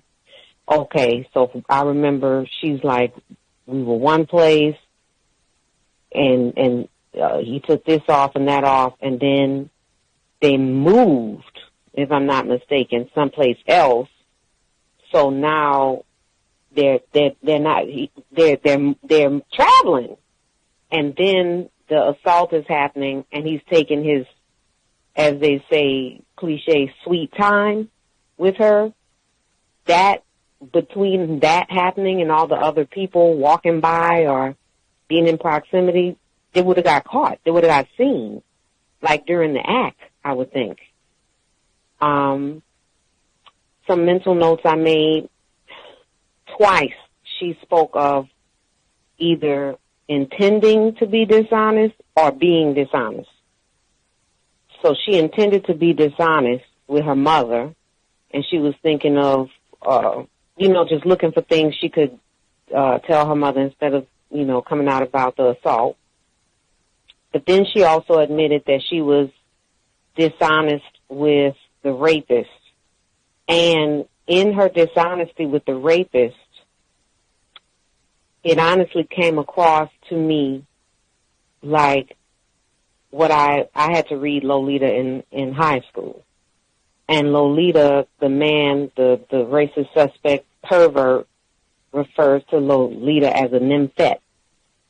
And so she comes across like the character Lolita, very a passive resistance, but still very compliant. And that does something for her in the telling. It makes her, she's trying to sound innocent with it, but at the same time, it does sound participatory, which is also what happened with Lolita. Lolita participated in her sexual abuse as well, right? And then she relied twice on making herself or verifying a sense of immaturity, or should I say innocence as well. So she repeatedly mentioned that the man said, "You're a good girl, you're a good girl." I don't know if I believe he said that. I don't. Because she just said it so many times, like, "You're a good girl, you're a good girl." And that seems like self-soothing, honestly. And then she called her mom, decided to be honest and tell her, and then she goes, "Can you come and get me, Mommy?" So she made herself sound innocent and again, puerile then. But then on the flip side, she's rude to her friends. She acts like a grown A** woman with them, right? Can you get the bar of soap and wipe my back? Okay, do it like this. Oh, don't worry about it. I got it. Just close the curtain. Open the door. My mom was coming in. And some other stuff like, and then as far as Victor, if he's a real person, yes, he's a victim of racism. But at the same time, I don't know if I buy that either, the whole, he wants to hug you. Because that subconsciously to these white feminists is going to come across as, here are these black men trying to put their hands on her. One raped her, and now the other one wants to hug her after she's been raped, and he knows this. What's wrong with them? I could just hear that. I could just hear it. So it makes him sound like a dipstick, and makes her sound like she's being victimized again. And there was something else I was going to say, but that really made me angry thinking about that. So I'll mute my line for now. Thank you. Much obliged, Lolita. Is that school reading? They should put that on the banned list with the hate you give. My goodness. Much obliged, Irie in Louisiana. So we got some folks who are a little skeptical. She's noting the timing, and they did move around. They started in a more open area, and then they moved to, I guess, like this tunnel area. So she's talking about the timing of this all. That seems a little suspicious. Other folks who dialed in that we have missed totally, proceed. Greetings, everyone. I yield. Thank you, sir. I'm probably going to say some things that are not going to be very popular, but nevertheless, they have been a part of my codification when it comes to white people and quote-unquote sexual crimes.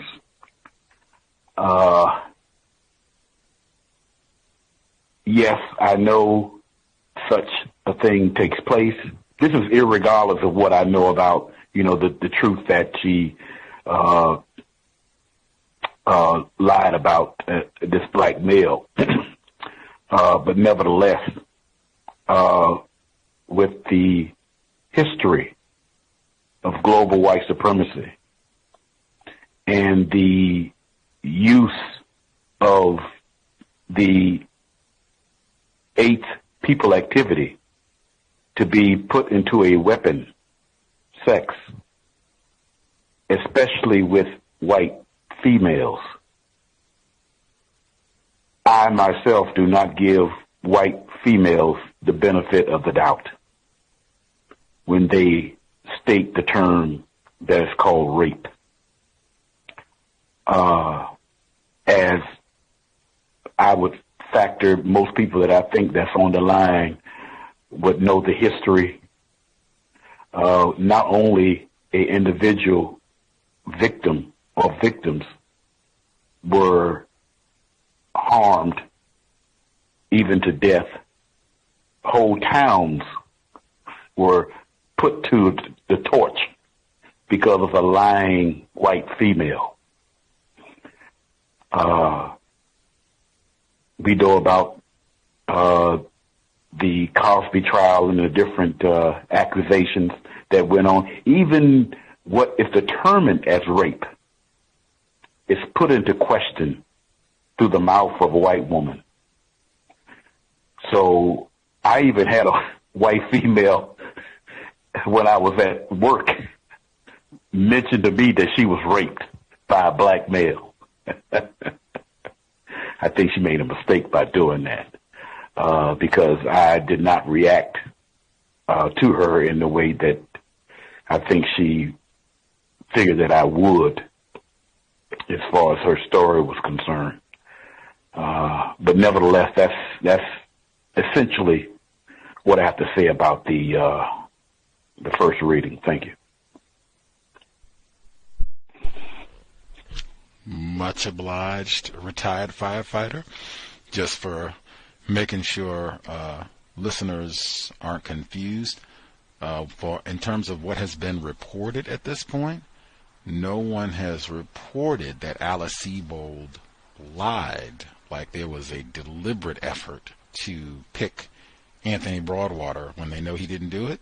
They just said that this was oops, got the wrong person. But we'll analyze as we go. Much obliged for your patience, Mo in Dallas. Yes, can I be heard?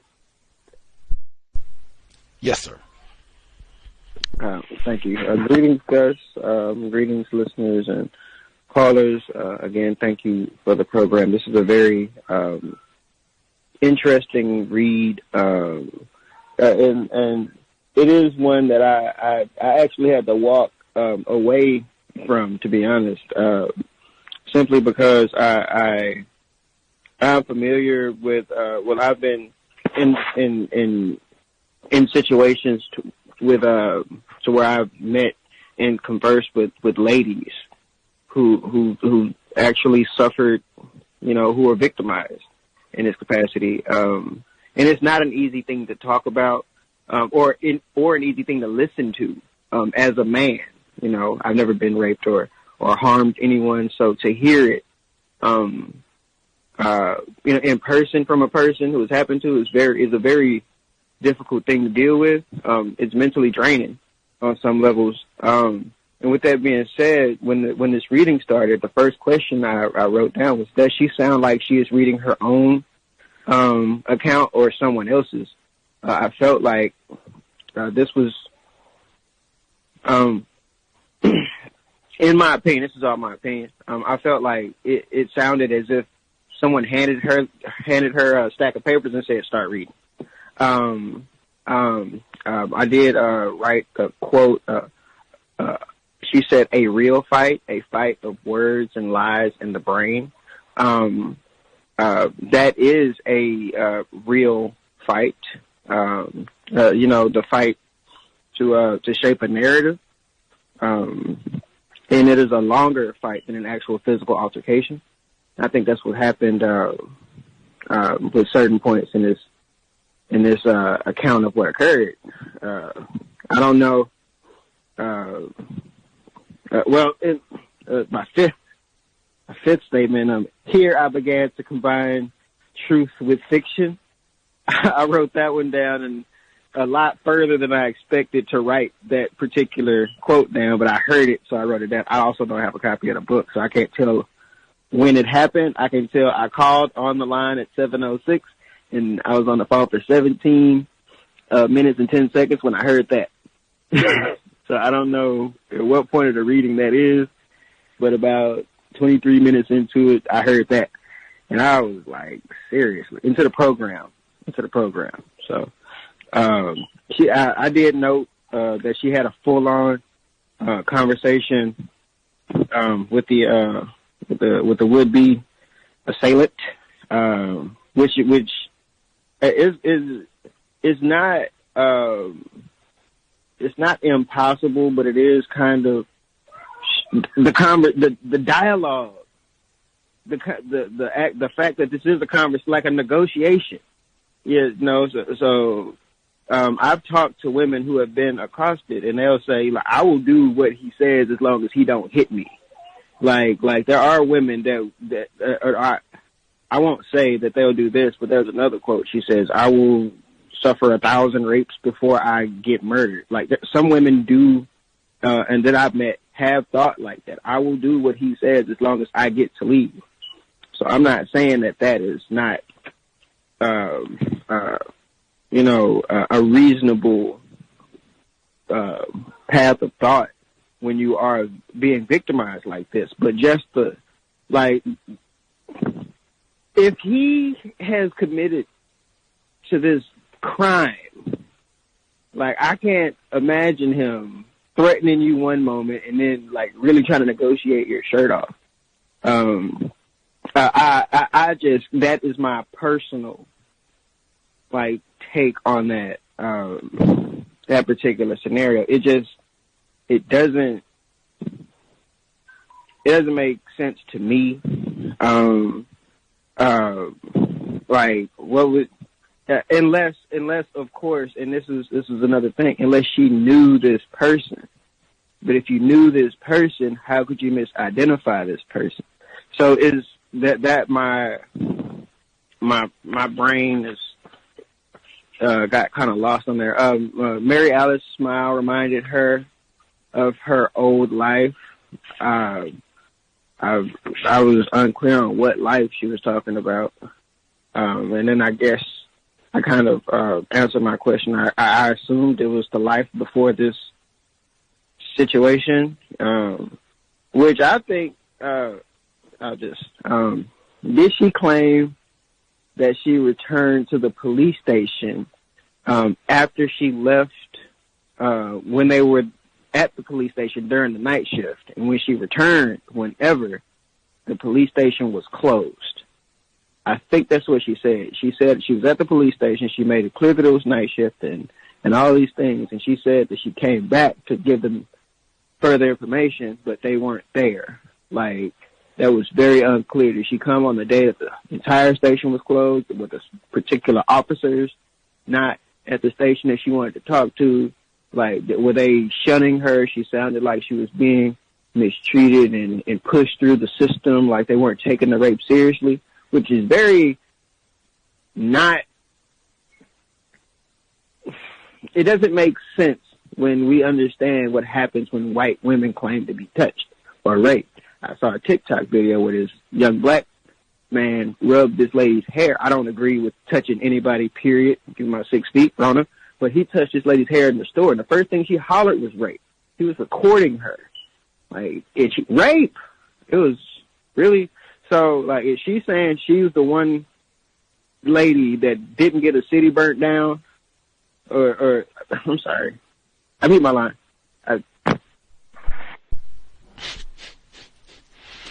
The one lady that didn't get a city burned down. My goodness. Woof. Much obliged. Mo in Dallas. Let's see.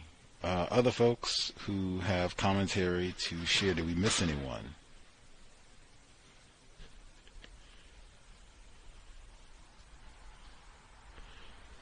Nabbed everybody? We didn't miss anyone who had a hand up?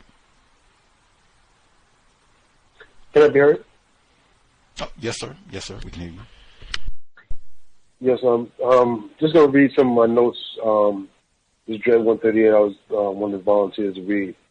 I wonder if the lurid description of sexual violence made his book so appealing.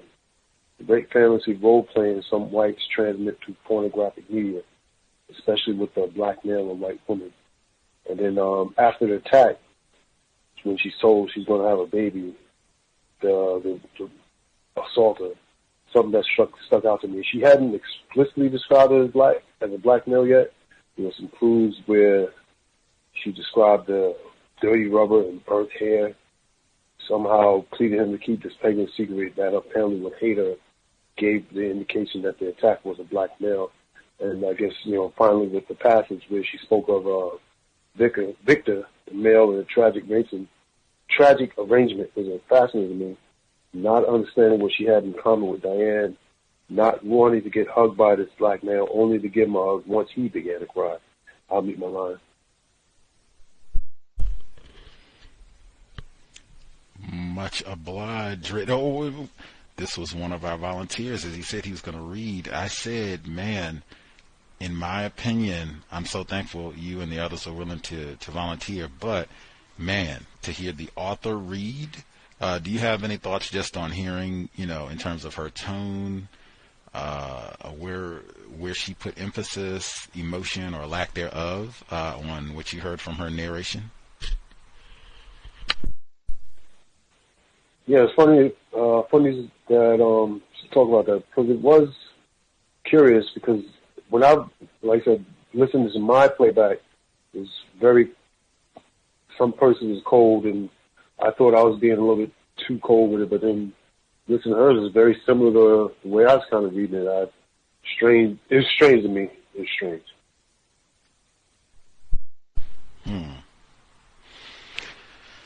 Yeah. That's what I said. I'd much rather have her read it, as that way that won't be influencing, how we are processing the information. We can hear it all directly from her words, her mouth, her vocal cords, all of that, how we process this story. Much obliged, Dread 138. I'm going to get through my notes really quick, and then we can get to the second portion of the audio. We're still in chapter 2. I thought you all great points. I'll just say, let's see, from the first portion, she references the black male rapist. She says he's like a giant who is all powerful. He reached out and grabbed the end of my long brown hair. He yanked it hard and brought me down onto my knees in front of him. That was my first missed escape. The hair, the woman's long hair. And I felt that one for sure. The white woman. I don't think black females are generally referenced for having long hair. But that passage kind of stood out to me. One, like I said, this giant, beastly Negro who's coming out to grab this petite woman. And then the very essence of white femininity. She's not blonde, but her long brown hair is what fells her escape. She says, I forgot who it was, it might have been Mo in Dallas, she says, I was about to begin my real fight, a fight of words and lies and the brain. I thought that was important. Sebold writes fiction. This book was written in 1999. The Lovely Bones, which is also about a white female being raped, was published, the book, in 2001. And that is fiction, although she says it's based on a so-called true story. But that is fiction, a novel. I found that interesting for someone to just say that so explicitly. Are you lying to the rapist? Are you lying to yourself? Are you lying to us?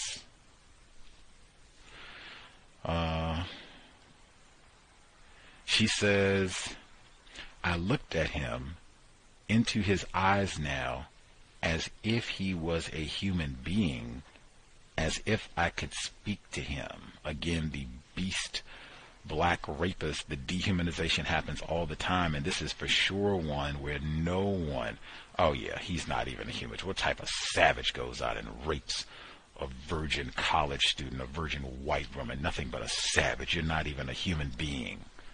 Typical black male, of course not. The man, Dr. Tommy Curry.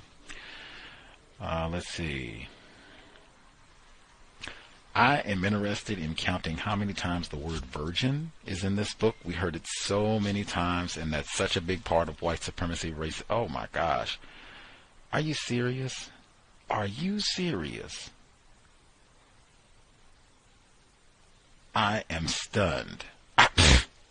Would anybody like to take a wager on how many times the word virgin is in this book? Anybody? I'll give... Anybody want to take a wager? Any guesses? Any guesses? Can I be heard? Yes, sir. Excuse my dog. I think I've heard it at least 12 times. I haven't been counting. I'll start a count. Isabel Wilkerson. Shout out to her.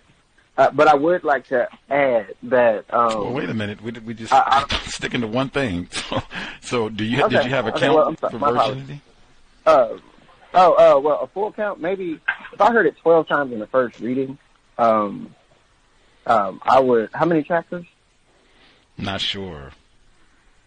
Well, I would comfortably say 80. I'll give it 80. But that's all. I need my line. Okay. We'll see if we have time for your other thoughts. Any other guesses for virginity? How many times we think it's in the book?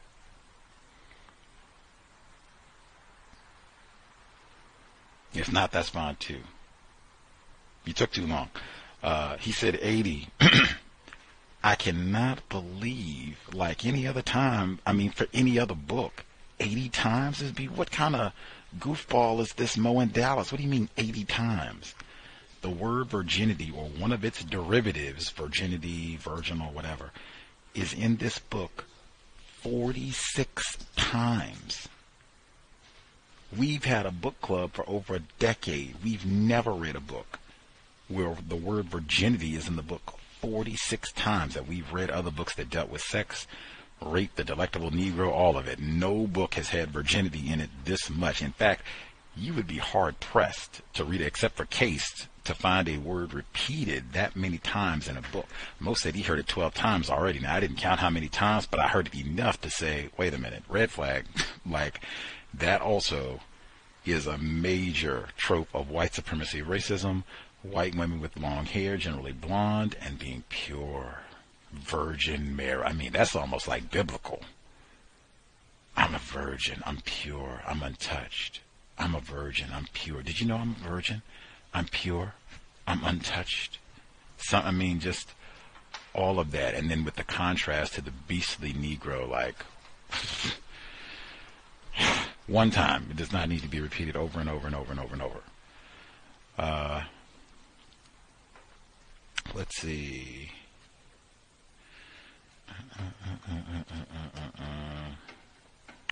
Says, okay, and then we have the contrast.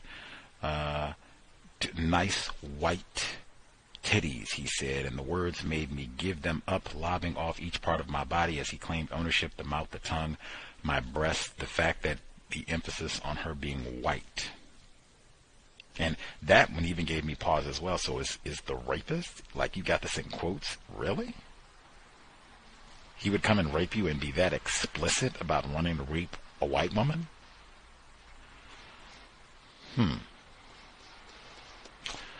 Let's see.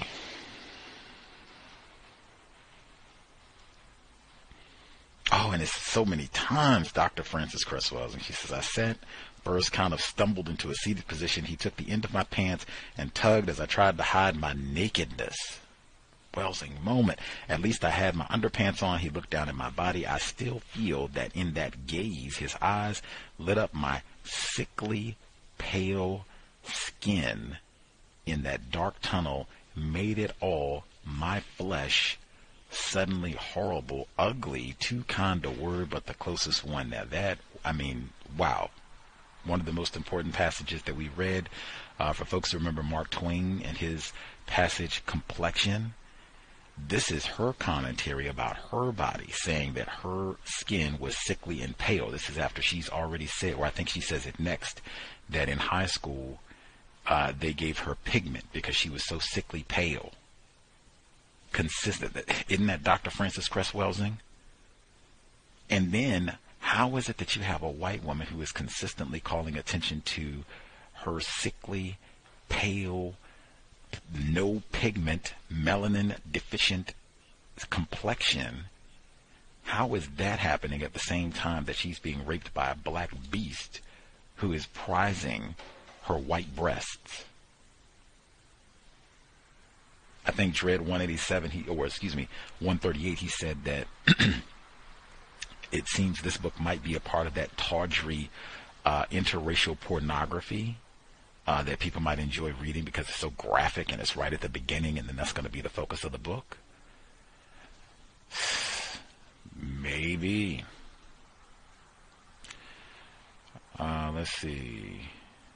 Here she says again with the lie. She says, here I began to combine truth with fiction, using anything to try and get him to come over to my side, to see me as pitiful, for him to see me as worse off than him. Deliberately being mischievous. Then we get more virgin. He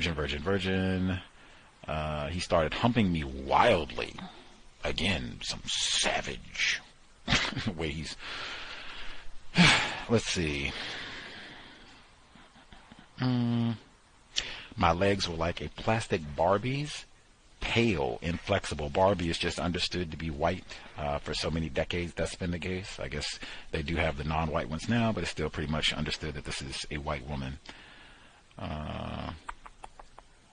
Virgin. She calls attention to the fact that she kissed him. She took off her clothes and said, does that make me complicit in all of this? Do I have free will? I could totally see how someone in a vulnerable position may do all of these things if they think it's going to get them to safety. That makes sense. However, I have a lot of other questions about this. Like, that is, you can, take that off the list entirely. There are many other things that I would question about all of this. She says, I've always hated it in movies and plays. Interestingly, because this was about to be made into a movie, the woman who is ripped open by violence and then asked to parcel out redemption for the rest of her life. I am totally unaware, and I mean completely unaware, of any movie where a black person, particularly a black male, is able to distribute violence to a white woman and she parcels out redemption. If anybody can think of such a book, movie, please share. I don't know of that at all. Frankly, if you really want to pull me on it, like, I couldn't even really think of one if you talked about a white man getting all this redemption and forgiveness. Like, they make lots of movies where Angelina Jolie and Jennifer Lawrence and the rest of these folks can go out, Sandra Bullock, and the rest of them can go out and get all kinds of vengeance if a white man has, done them wrong. Julia Roberts, all the rest of them. Let's see. Speaking of white women, Mary Alice was beautiful, a natural blonde. There it is, with gorgeous green eyes. And on that day particularly, she reminded me of an angel. See, that's what I said. It sounds like fictional. Like, we got all this virginity, pure white women with long hair, pure blonde white women with long hair, and then pure blonde, beautiful, natural white women who remind you of an angel. Religion of white supremacy. These are the type of things to me that stick out way more than, you took your pants off or did whatever, that stick out like, this sounds like something very made up.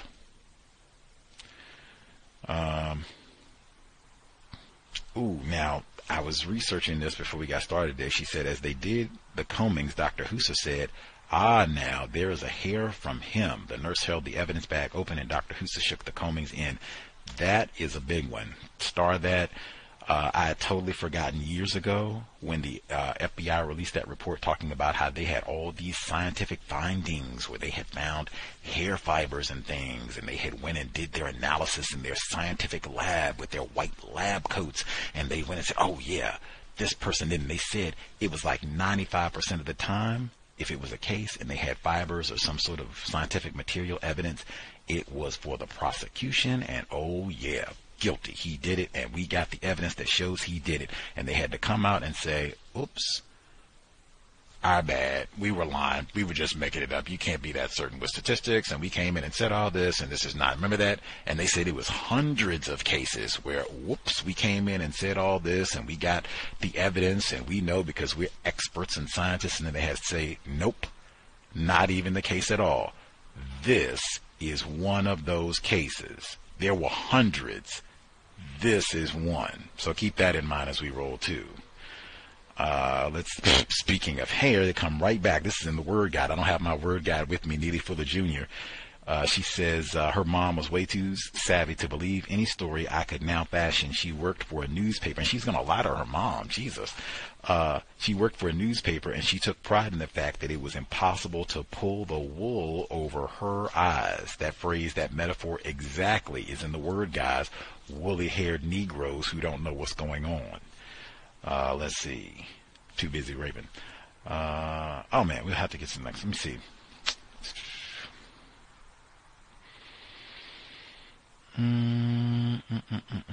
All-American co-ed presence, white women again. She says that. Lots more virginity.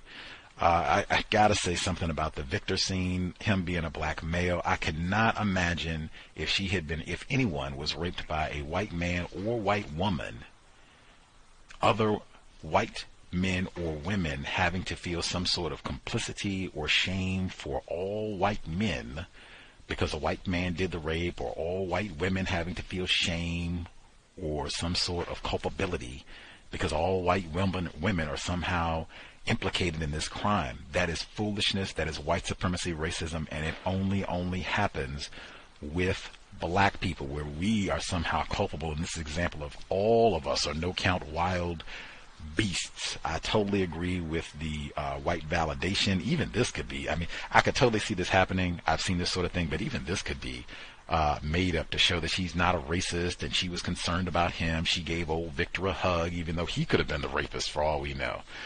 He's here weeping like this is so bad, and, let's see.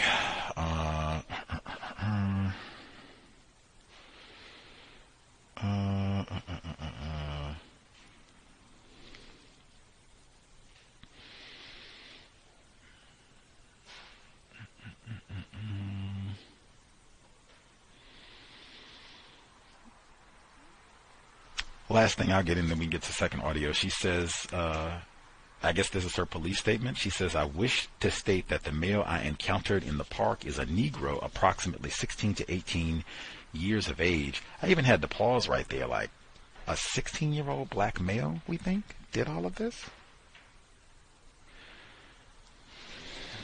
Okay.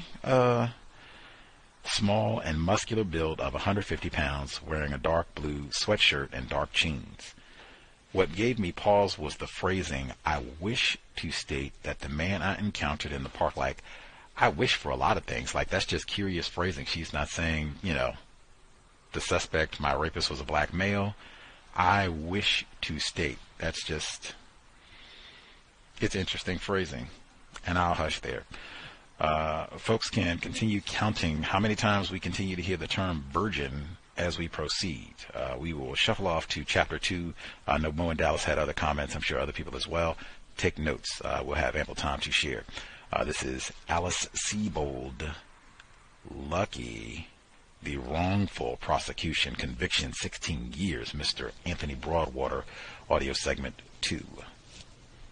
Paoli, Pennsylvania is an actual town. It has a center and a train line named after it, the Paoli Local. It was where I told people I was from. I wasn't.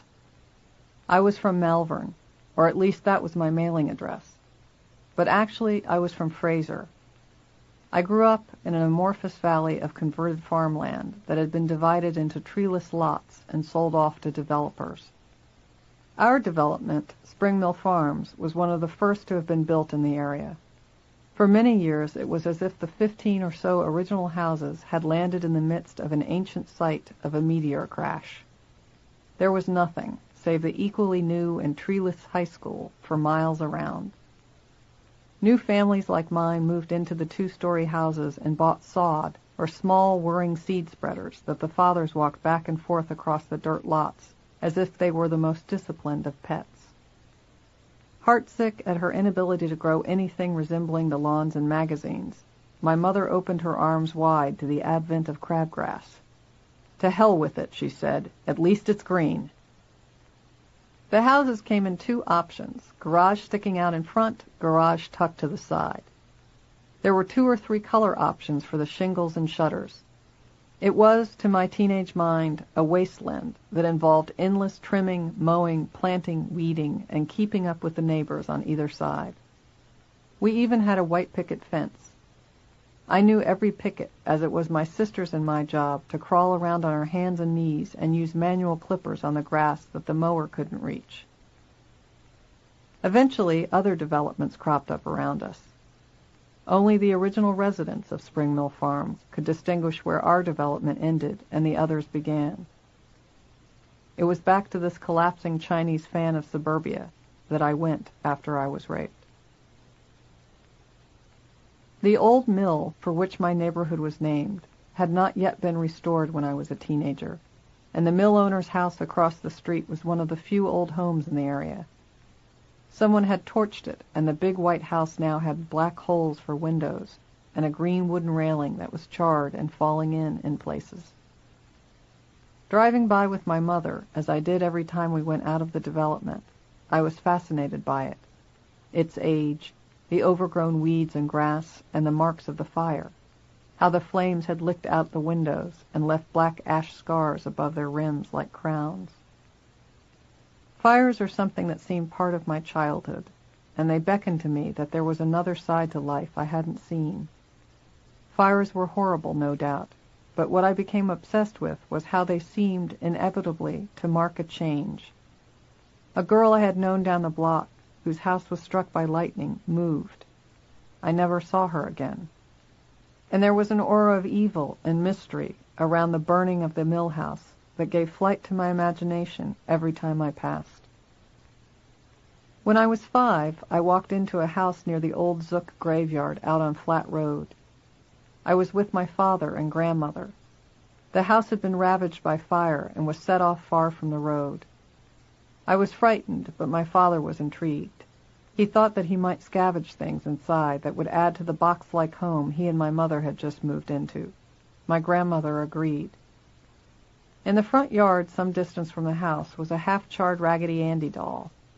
I went to pick it up, and my father said, "No, we only want salvageable things, not some child's toy." I think that was when it struck me, that we were walking into a place where people like me, children, had lived, but didn't anymore. Couldn't. Once inside, my grandmother and father got down to business. Most of the house was ruined. What was any good was so blackened by smoke as to be unsalvageable. There was furniture still, and rugs, and things on the wall, but they were black and abandoned. So they decided to take the banisters from the stairs. Good old wood, my grandmother said. What about upstairs, my father asked. My grandmother attempted to dissuade him. It's black as night up there. Besides, I wouldn't trust those stairs. I'm a good stair tester. I always watch for this in movies where there is a fire and heroes rush in. Do they test the stairs first? If not, the critic in me cries, "Fake!"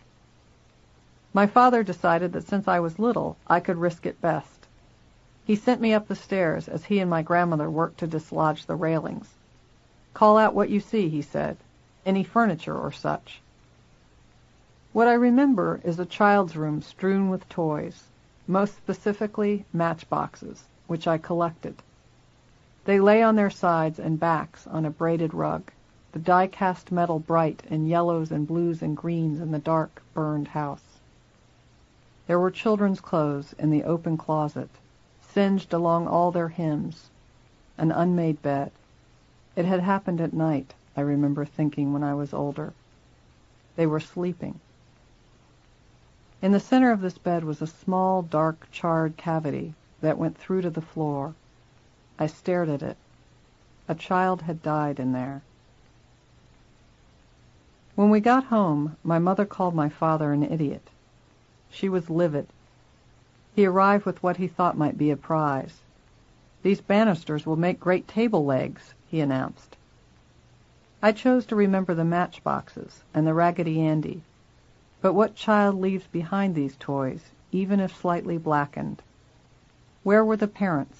I wondered all that night and in the nightmares that followed. Had they survived? Out of fire grew narrative. I created for this family a new life. I made it a family like I had wanted. Mom and Dad and a boy and girl. Perfect. The fire was a new beginning.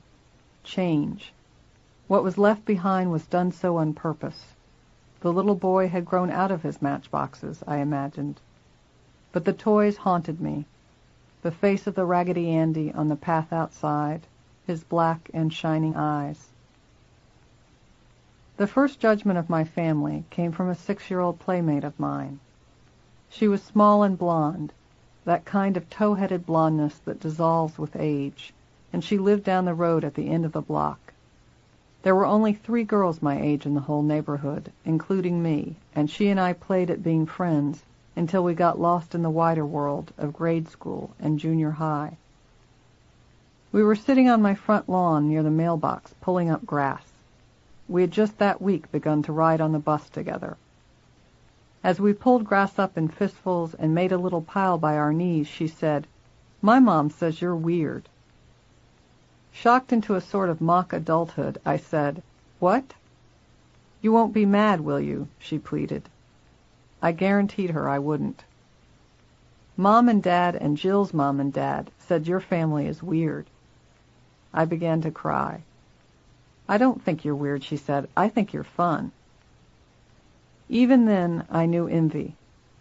I wanted her blonde, straw-like hair, which she wore down, not my stupid brunette braids with the bangs my mother cut by strapping plastic tape across them and cutting along its edge.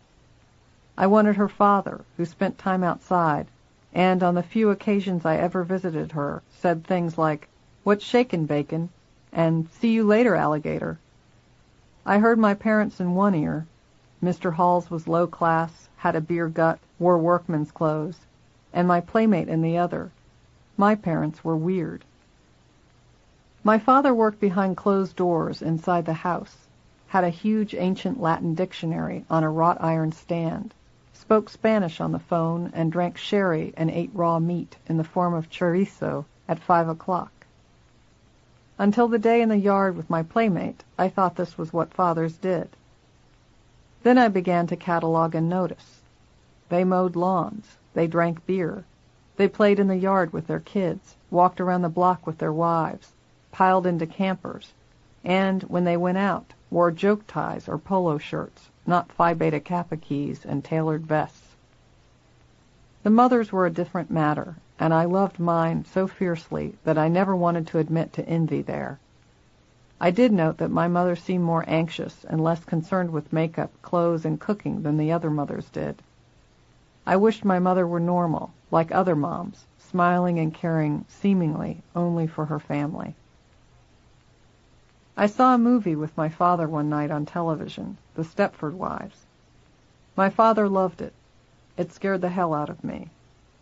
I, of course, thought my mother was Catherine Ross, the only real woman in a town where every wife was replaced with a perfect automated robot of a wife. I had nightmares for months afterward. I may have wanted my mother to change, but not to die, and never, never to be replaced. When I was little, I worried about losing my mother.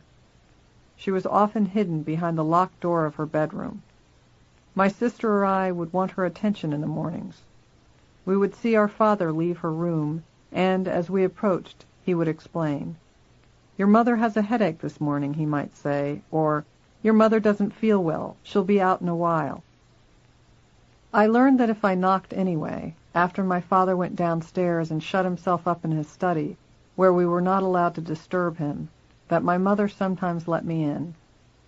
I would crawl into bed with her and make up stories or ask her questions. She threw up in those days, and I saw this once when my father hadn't thought to lock the door.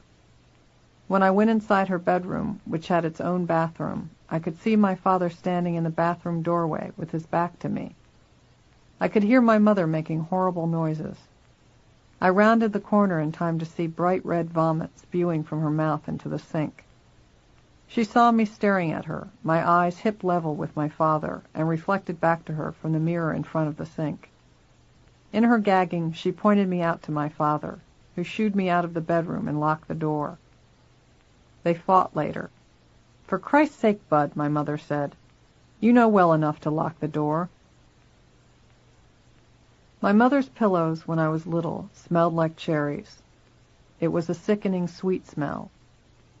It was the same way my rapist smelled on the night of the rape. I would not admit to myself until years later that this was the smell of alcohol.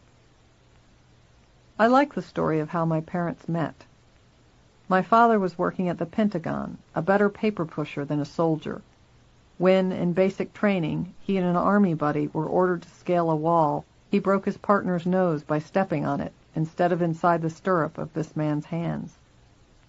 My mother lived with her parents in Bethesda, Maryland, and worked first for National Geographic magazine and then The American Scholar. The two of them were set up on a blind date. They hated each other. My mother thought my father was a pompous ass, and after a double date with the two people who had set them up, they put the experience behind them. But they met again a year later. They didn't hit it off exactly, but this time they didn't hate each other, and my father asked my mother out a second time. "Your father was the only one who would take the bus out from the Capitol and then walk the 5 miles from the last station to our house," my mother always pointed out. This endeared him to my grandmother, apparently, and eventually my parents wed. By then, my father had a Ph.D. in Spanish literature from Princeton, and my parents moved to Durham, North Carolina, where he held down his first academic job at Duke University. It was there, alone all day and unable to make friends in this new place, that my mother's drinking took a turn. She began drinking secretly. My mother had always been nervous. She never acclimated to her prescribed role as housewife. She would repeatedly tell my sister and me how lucky we were to be in our generation. We believed her. The 50s seemed horrible to us. Her father and mine had convinced her to leave her full-time job by emphasizing that a married woman didn't work. She drank for less than a decade, but long enough for my sister and me to come into the world and have our childhoods. Long enough for my father to move up the academic ranks by taking promotions that took the two of them and then the four of us to Madison, Wisconsin, Rockville, Maryland, and finally Paoli, Pennsylvania. By 1977, my mother had been sober for 10 years. During this period, she began having things we called flaps. Flaps were our name for when Mommy went crazy. If my father was in absence, sometimes literally gone to Spain for months, my mother was too much a presence. Her anxiety and panic was infectious, making every moment twice as long and twice as hard when she was under their sway. Unlike normal families, we could not trust that, having left to get food at the local supermarket, we would actually achieve our goal. 2 steps into the store, she might begin to have a flap. "Grab a cantaloupe or something," she would say, as I got older, and thrust a bill into my hand. "I'll meet you in the car." She would hunch over during a flap and rapidly rub her breastbone to soothe what she described as her exploding heart. I would rush into the store to buy that cantaloupe, and maybe something on sale near the front, wondering all the time, will she make it to the car? Will she be all right? In movies and in life, the burly men in white suits who stand on either side of a mental patient are nondescript and indistinguishable. So, in many ways, were my sister and I. Mary is absent from many of my memories because my mother and her illness are so dominant. When I remember, oh yeah, Mary was along on that ride, that's exactly how I see her, the other support for our always potentially collapsing mother. Sometimes Mary and I functioned as a caretaking unit. Mary would husband her to the car and I would grab the cantaloupe. But I watched my sister develop from a child who thought the world would fall apart to a young adult who resented how the flaps made us different, exciting stares and comments in public. "Stop rubbing your tits," she would hiss at my mother. As Mary grew less and less sympathetic, I compensated and became the emotional overlord, soothing my mother and condemning my sister. When Mary helped, I was glad to have her there. When she whined and entered her own incipient version of my mother's panic, I shut her out. The only memory I have of my father expressing physical affection for my mother was a brief kiss as we were dropping him off to catch a suburban limo to the airport, where he would embark on his annual academic trip to Spain. The reason for this isolated incident could come under the heading of, "Let's not have a scene." Simply, it was my prompting, then begging, then whining, that brought on the kiss. By then, I'd begun to notice that unlike my parents, other couples touched each other, held hands, and kissed on cheeks. They did this in supermarkets, walking around the block, at school occasions to which parents were invited, and in front of me, in their homes. But it was the kiss my father gave that day, upon my urging, that let me know my parents' relationship, if solid, was certainly not passionate. He was, after all, leaving us for a number of months, as he did yearly, and I felt that, with an absence of that length, an expression of love was owed my mother. My mother had gotten out of the car to help my father with his bags and to say goodbye. Mary and I were in the back seat. This was my first time seeing him off on his yearly trip. He was flustered, as he always was. My mother, always nervous, was flustered too. Sitting in the back seat, I remember I got it into my head that something was not right with the picture in front of me. I started whining, "Kiss Mom goodbye." My father said something akin to, "Now, Alice, that's not necessary." Surely the result was not what he hoped for. "Kiss Mom goodbye," I yelled louder and popped my head out the back window. "Kiss Mom goodbye." "Just do it, Dad," my sister said bitterly beside me. She was 3 years older, and maybe, as I imagined later, she knew the score. But if what I wanted was to gain confirmation that my parents really were like the rest of the couples in Spring Mill Farms, and perhaps like that famous TV couple of the time, Mr. and Mrs. Brady, the forced kiss didn't do the job. It opened the door for me. It made me know that in the Sebold house, love was duty. He kissed her on the forehead, the kind of kiss that would fulfill the demand of his child, but nothing else. Many years later, I would find black and white photos of my father, with daisies in his hair and submerged in water with flowers surrounding him. He was smiling, showing the teeth he hated because they came in helter-skelter and his family hadn't had the money to fix them. But he had been happy enough in these photos not to care. Who took them? Not my mother, this much I know. The box of photos had arrived at our house after my grandmother Sebold died. I searched among the photos for clues. Against my mother's stern warning not to take any of the photos in this box, I tucked one inside the waistband of my skirt. Even then I felt the absence of something I couldn't then name, and it hurt me for my mother, who I instinctively knew needed it, and would, I imagined, flourish under it. I never begged or made a scene over his lack of affection again, because I didn't want to encounter that emptiness in their marriage. I soon discovered that only the unconscious touch slipped by inside my house. As a little girl, I would sometimes plan my attack. The goal? To be touched. My mother would be sitting at her end of the couch, doing needlepoint or reading a book. For my purposes, it was best if she was reading a book and watching television at the same time. The more distraction, the less chance she would notice my approach. I would take my seat on the far end of the couch and slowly inch my way down to her end, where I would contrive to put my head in her lap. If I made it, she might rest her stitching hand if she was doing needlepoint, and casually finger the locks of my hair. I remember the cool feeling of the thimble as it touched my forehead, and how, with a thief's awareness, I could tell when she became conscious of her actions. I might encourage her then by saying I had a headache. But even if this bought me a few extra strokes, I knew the jig was up. I debated, until I became too old to play such games, whether it was better to remove myself from her or to be pulled reluctantly off her and told to sit up or go read a book. The soft things in my life were our dogs. 2 sloppy, loving Bassets named Feijo and Belle. One name was that of a Spanish author my father admired, and one, condescendingly for him, a word that the uneducated might recognize. French for beautiful, my father would point out.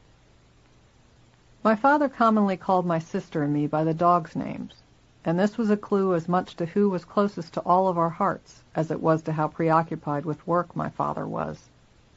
Dogs and children were the same to him when he was working.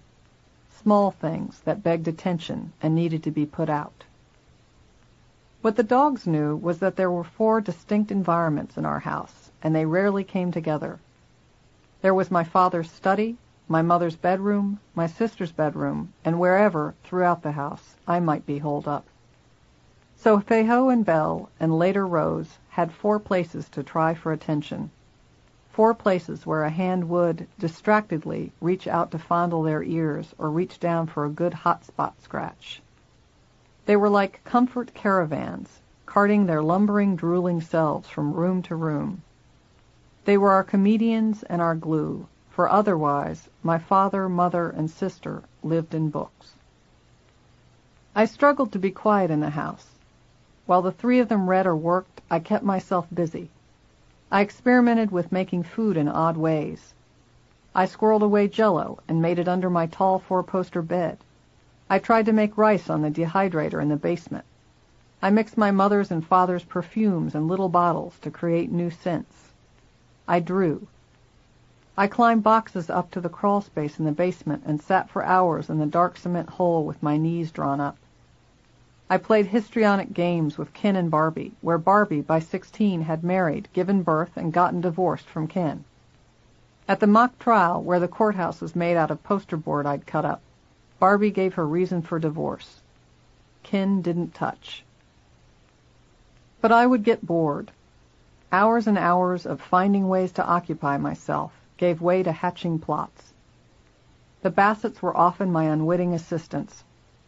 Like all dogs, they nosed through the trash and under beds. They carried away trophies, smelly clothes, used socks, unattended food containers, and whatnot. The more they loved it, the harder they fought to keep it, and the thing they loved the most, with an animal passion that makes sense of the phrase, was my mother's discarded maxi pads. Basset hounds and maxi pads are a love marriage complete. No one could tell Feijo and Belle that that particular item was not meant for them. They were wedded to it. And oh, the scene, the lovely scene. It wasn't a 1-person or 2-person job. It was the whole thundering house. The horror of it made my father hysterical, and my mother adamant that he get involved in the chase. The sheer thought of it was obscene. Maxi pads. The Bassets and I were happy because it meant everyone came out of their rooms to run and jump and scream. The downstairs of our house was laid out in a kind of circle, and the Bassets had figured this out. We chased them round and round from front hall to back through family room, kitchen, dining room, and living room. The Basset assisting, the one sans maxi pad, would bark and cut us off at the pass when we attempted to make a lunge at the lucky one. We got smarter in our tactics, tried to block them with doors or corral them in the corner of a room, but they were wily, and they had a clandestine assistant. I let them get by. I false lunged. I gave my parents and sister misdirection. Back hall, I would yell, and 3 hysterical people would run that way. Meanwhile, the Bassets were happily hiding with their snare underneath the table in the dining room. Eventually, I took matters into my own hands, and when my mother stepped downstairs to the kitchen or was reading outside on the porch, I would lead the most available Basset into her bedroom and turn my back. Within minutes, "Bud, Feijo has a Kotex." "For Christ's sake." "Mom," I'd say helpfully, "he's tearing it up." Doors burst open, footsteps on stairs and rug, screaming, barking, raucous, joyous scene. Always, though, as these scenes resolved themselves, disgruntled Bassets going away to lick their paws, my mother, father, and Mary would return to their rooms. I would be in the house at large again, lonely. We will pick up, chapter 3, I reckon, We'll pick up in chapter 3 for next Thursday. Alice Sebold, Lucky. The number is 720-716-7300. The code 564943 pound. Press star 61 if you would like to participate. Finish up the emails, then we'll get Mo and Dallas, all the other folks who dialed in. Let's see. So this is from chapter 2. One of our investors wrote in, I looked at mugshots, but I didn't see the man who raped me. Through my struggle to remain conscious, any description of the assailant can't logically be seen as credible. But in a system of racism, white supremacy, none of that matters. Niggers are known to rape.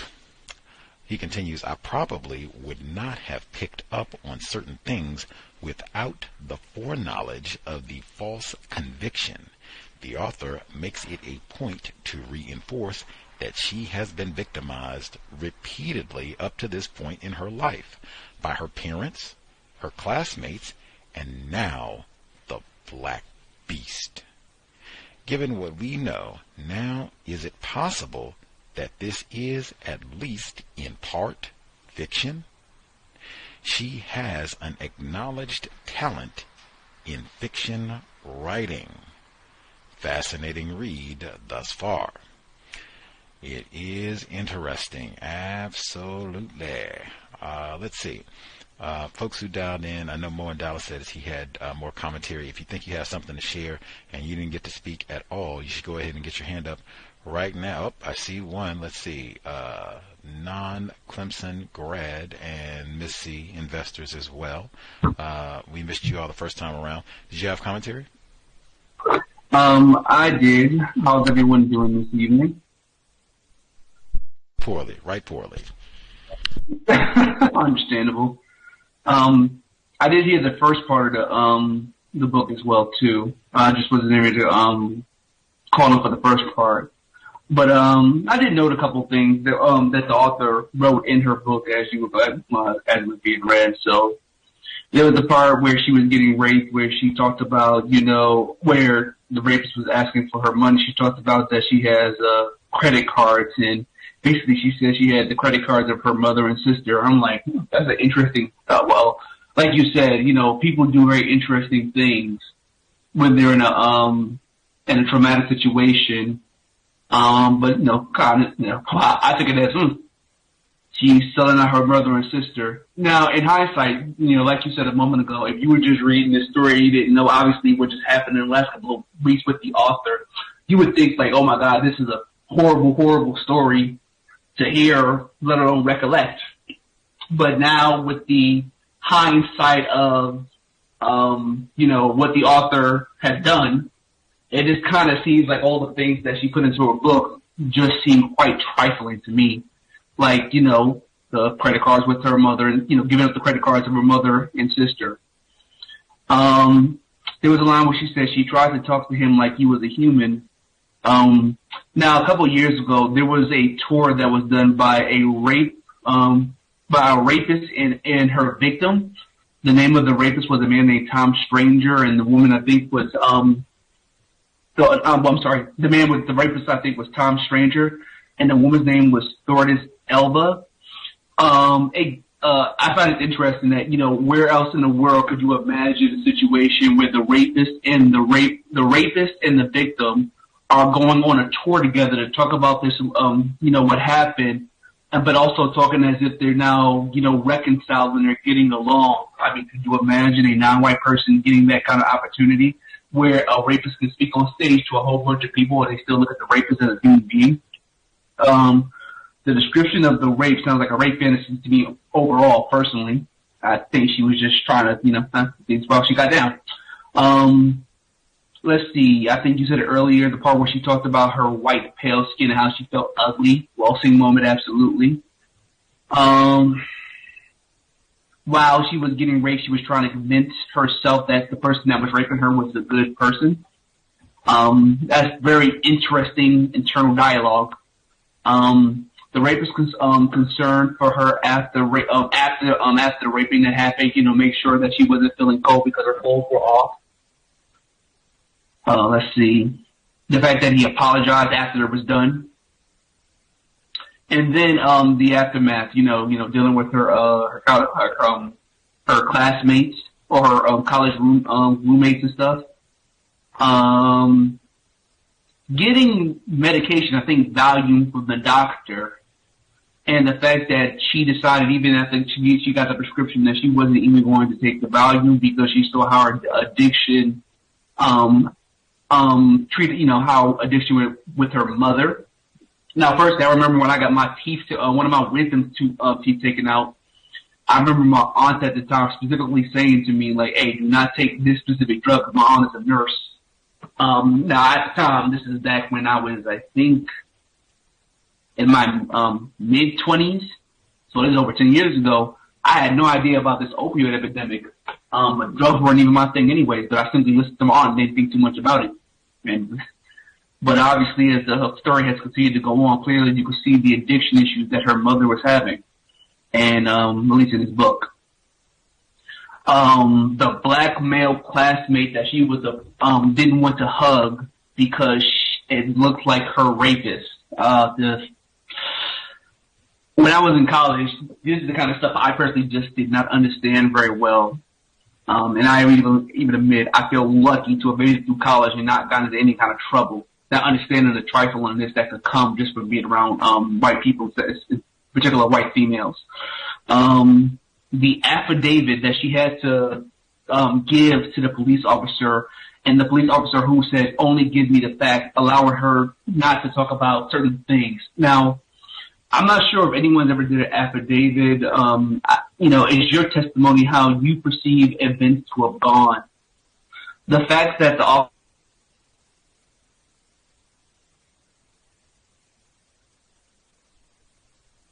I think it's nothing worse than when you're trying to tell your story or how you perceive an event happen, that the person who was writing it down decides of their own volition that they were going to admit certain details or use different words than the words that you use. I think kind of takes away from the story that you're trying to tell, and also kind of obfuscates what you are trying to say occurred versus what they think you should be allowed to say. And I find that to be very, very trifling and tacky. And then as they were, the part of the book that was talking about them going through the fire, the house that was on fire, everything she described about the house, she kept using words like everything was blackened and ruined, just goes to show what she really thinks about, black people, in my personal opinion. And of course, going back to the mother being an alcoholic, it kind of reminded me, of some of the descriptions in Medical Apartheid, where some of the white men would get their wives drugged up just so they can have sex with her, or just get along with them. And with that, I will mute my line.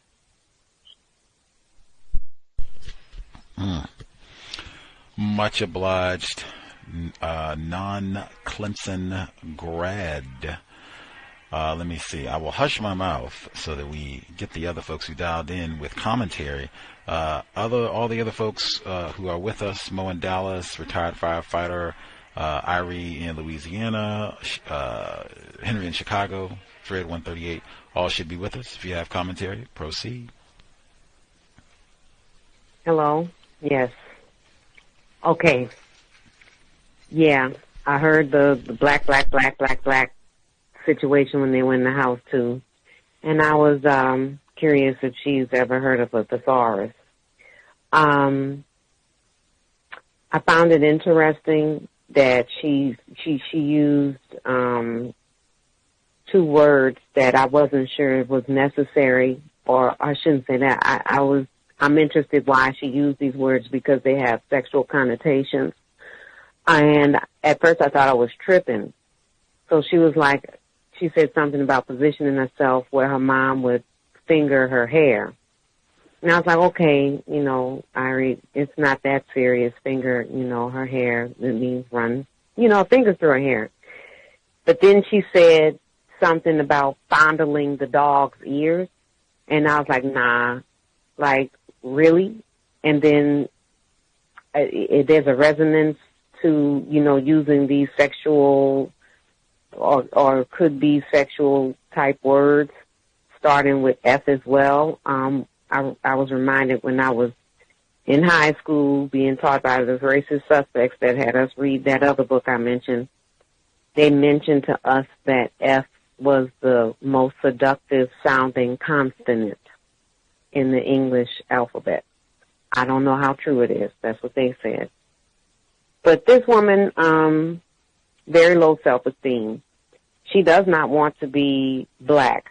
She doesn't want to be melanated, I suspect.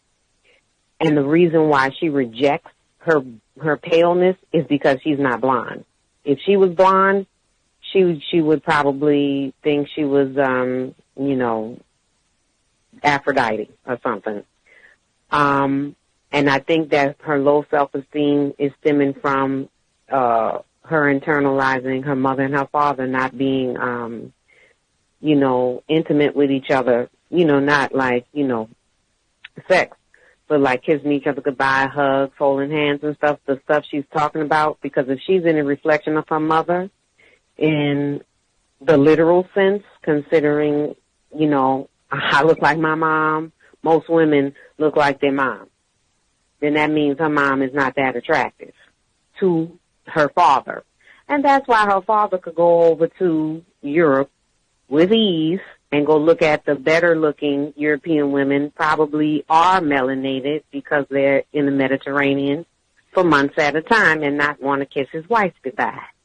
And that's all I wanted to say.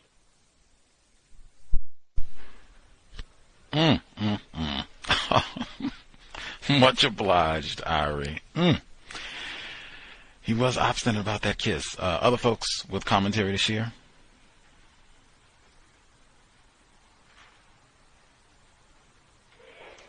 Can I be heard? Mo in Dallas? Yes, sir. Thank you, guys. Well, my add-on, I'll be brief. My add-on, I didn't want to, my last comment to be left in, and for anyone to take that, I would expect a town to get sacked for an accusation of sorts. I was just more, and I probably should have been more clear, and I apologize. I don't want that to be, taken that way in this program. I was just, I was surprised at the lack of reaction at some sort of crime such as this, when history shows that much more damage has happened with way less proof. That was what I was implying. And with that being said, I just, one comment, because I don't want to drag. I just thought it was real odd to give the dogs access, or, to allow the dogs to have access to sanitary napkins. That's just unclean, and I don't agree with that. I'm a dog hunter. I've lived with women, mother, daughter.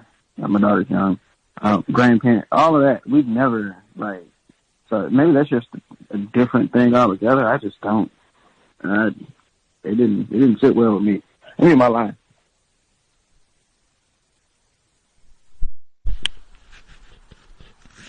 Didn't sit well with him. My goodness.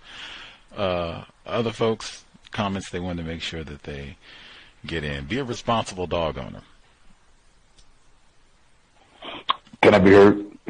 Retired firefighter in Florida.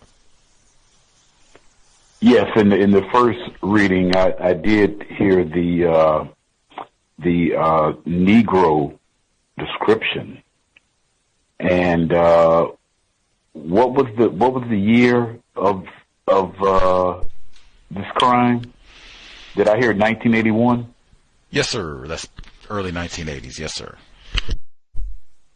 Yeah, I was just thinking that description of non-white people was kind of outdated by that time. I was just trying to figure that out on why that was still being used in a law enforcement description. I thought it was, interesting in that light that particular description was still being used, because certainly in 1981, as far as what I know, that description was extinct on a professional level. That's all. I was just thinking about that.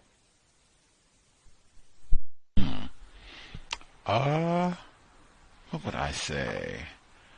I think evidence might contradict that, because that term stuck out to me. I say Negro now all the time, but well, for one, in terms of a professional matter, Negro was just removed from the U.S. Census within the last 5 to 10 years.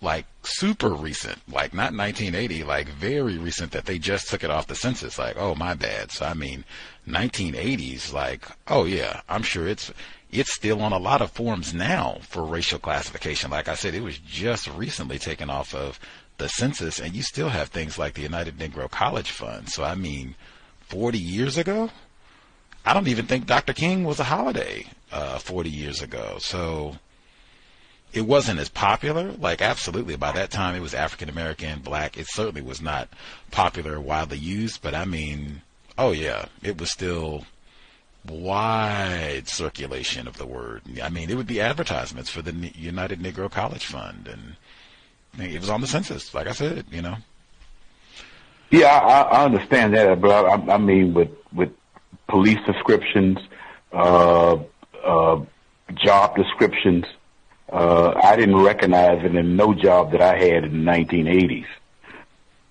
No job or anything like that, or any type of paperwork where it asked for my quote unquote race in the 80s. I never did see it at all. And I'm in the southern part of this part of the world. I understand the Negro College Fund because someone decided not to change the name. At all. It's still, I don't think it still has changed, but I'm talking about from a standpoint of professional description. I worked on a job where you had to put down the description of a person, even on a report, and the same thing with the police. And so I never saw it in those reports at all, police reports as well as fire department reports. Never did see it at all in the 1980s when I started work in 1981. Definitely a good point. It was certainly not, like I said, the popular nomenclature by that point. And African American didn't even come about. It didn't come about until something like I would say the late 80s. African American. You would call somebody an African in this part of the world and they get insulted. African American, as far as they're concerned, back during that time. But anyway, that was just my experiences. That's all. Much obliged, sir. Other folks had comments that they wanted to make sure they got in.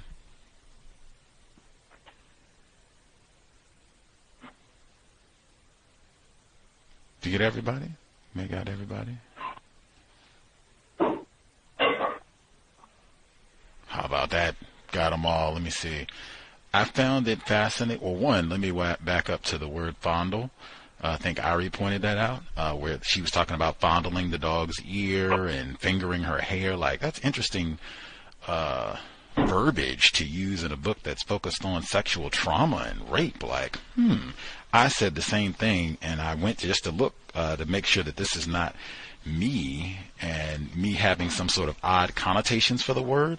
The definition for fondle: stroke or caress lovingly or erotically. So there's some sort of implied sexual nature to the touching generally. I mean, just the way that people use the term fondle is generally not some sort of gentle caress of a child or the family pet. Frequently, it's incorrect touching when people talk about fondling someone. So I too noted that verbiage. I also thought it was peculiar to have this.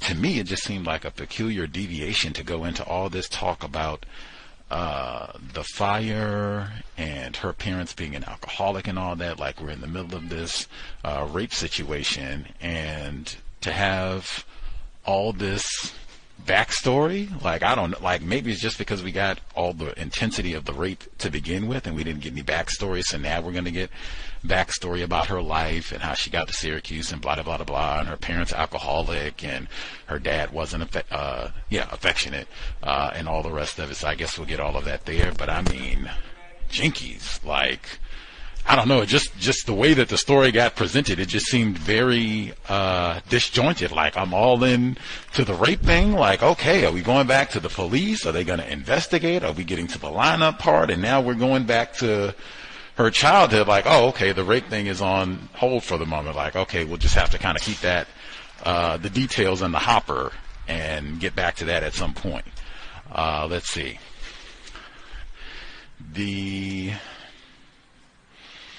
Make sure I get in before we wrap up my last few notes here. The playmate where she felt judged was this little blonde. I think Iris talked about that too in her Alice Sebold's low self-esteem because she's pale and not blonde, and then overweight too, like the triple whammy of it, I guess. And then the little blonde girl's, oh, you're weird. Like, oh man, my self-respect just going down, down, down. The more superior white person doesn't think well of me. And then she says, all this about touch too, I thought was just fascinating, at least to me, in a book that's about a white woman being raped by a black female, where she talks about needing to be touched and going through all these antics to get her parents to touch her, and then being upset because her dad wasn't affectionate with her mom, and then it's all about this guy raping her and wanting to touch her, and oh, your white breast, she doesn't even like her white skin, and he is commenting about her white skin. Like, it just, I will process as we read. This is week 1, but that's just something I would also take note of. Anywho, there are lots of rape fantasies within the system of white supremacy, especially white women having fantasies about a black male raping them. Lots of that's in Invisible Man. Read that way back when. Anyway, we will continue with this one for next week. If you have, I guess, a moment to waste time, well, I won't say waste time, because this would be serious viewing for the book club. So if you have some Netflix time, you can watch Lovely Bones. That's the other book, the book that this book was not popular. Lovely Bones was very popular and made into a movie. That made this book popular, Lovely Bones, which is also about a white girl being raped. You can watch it on Netflix. I think it was made into a movie in 2006.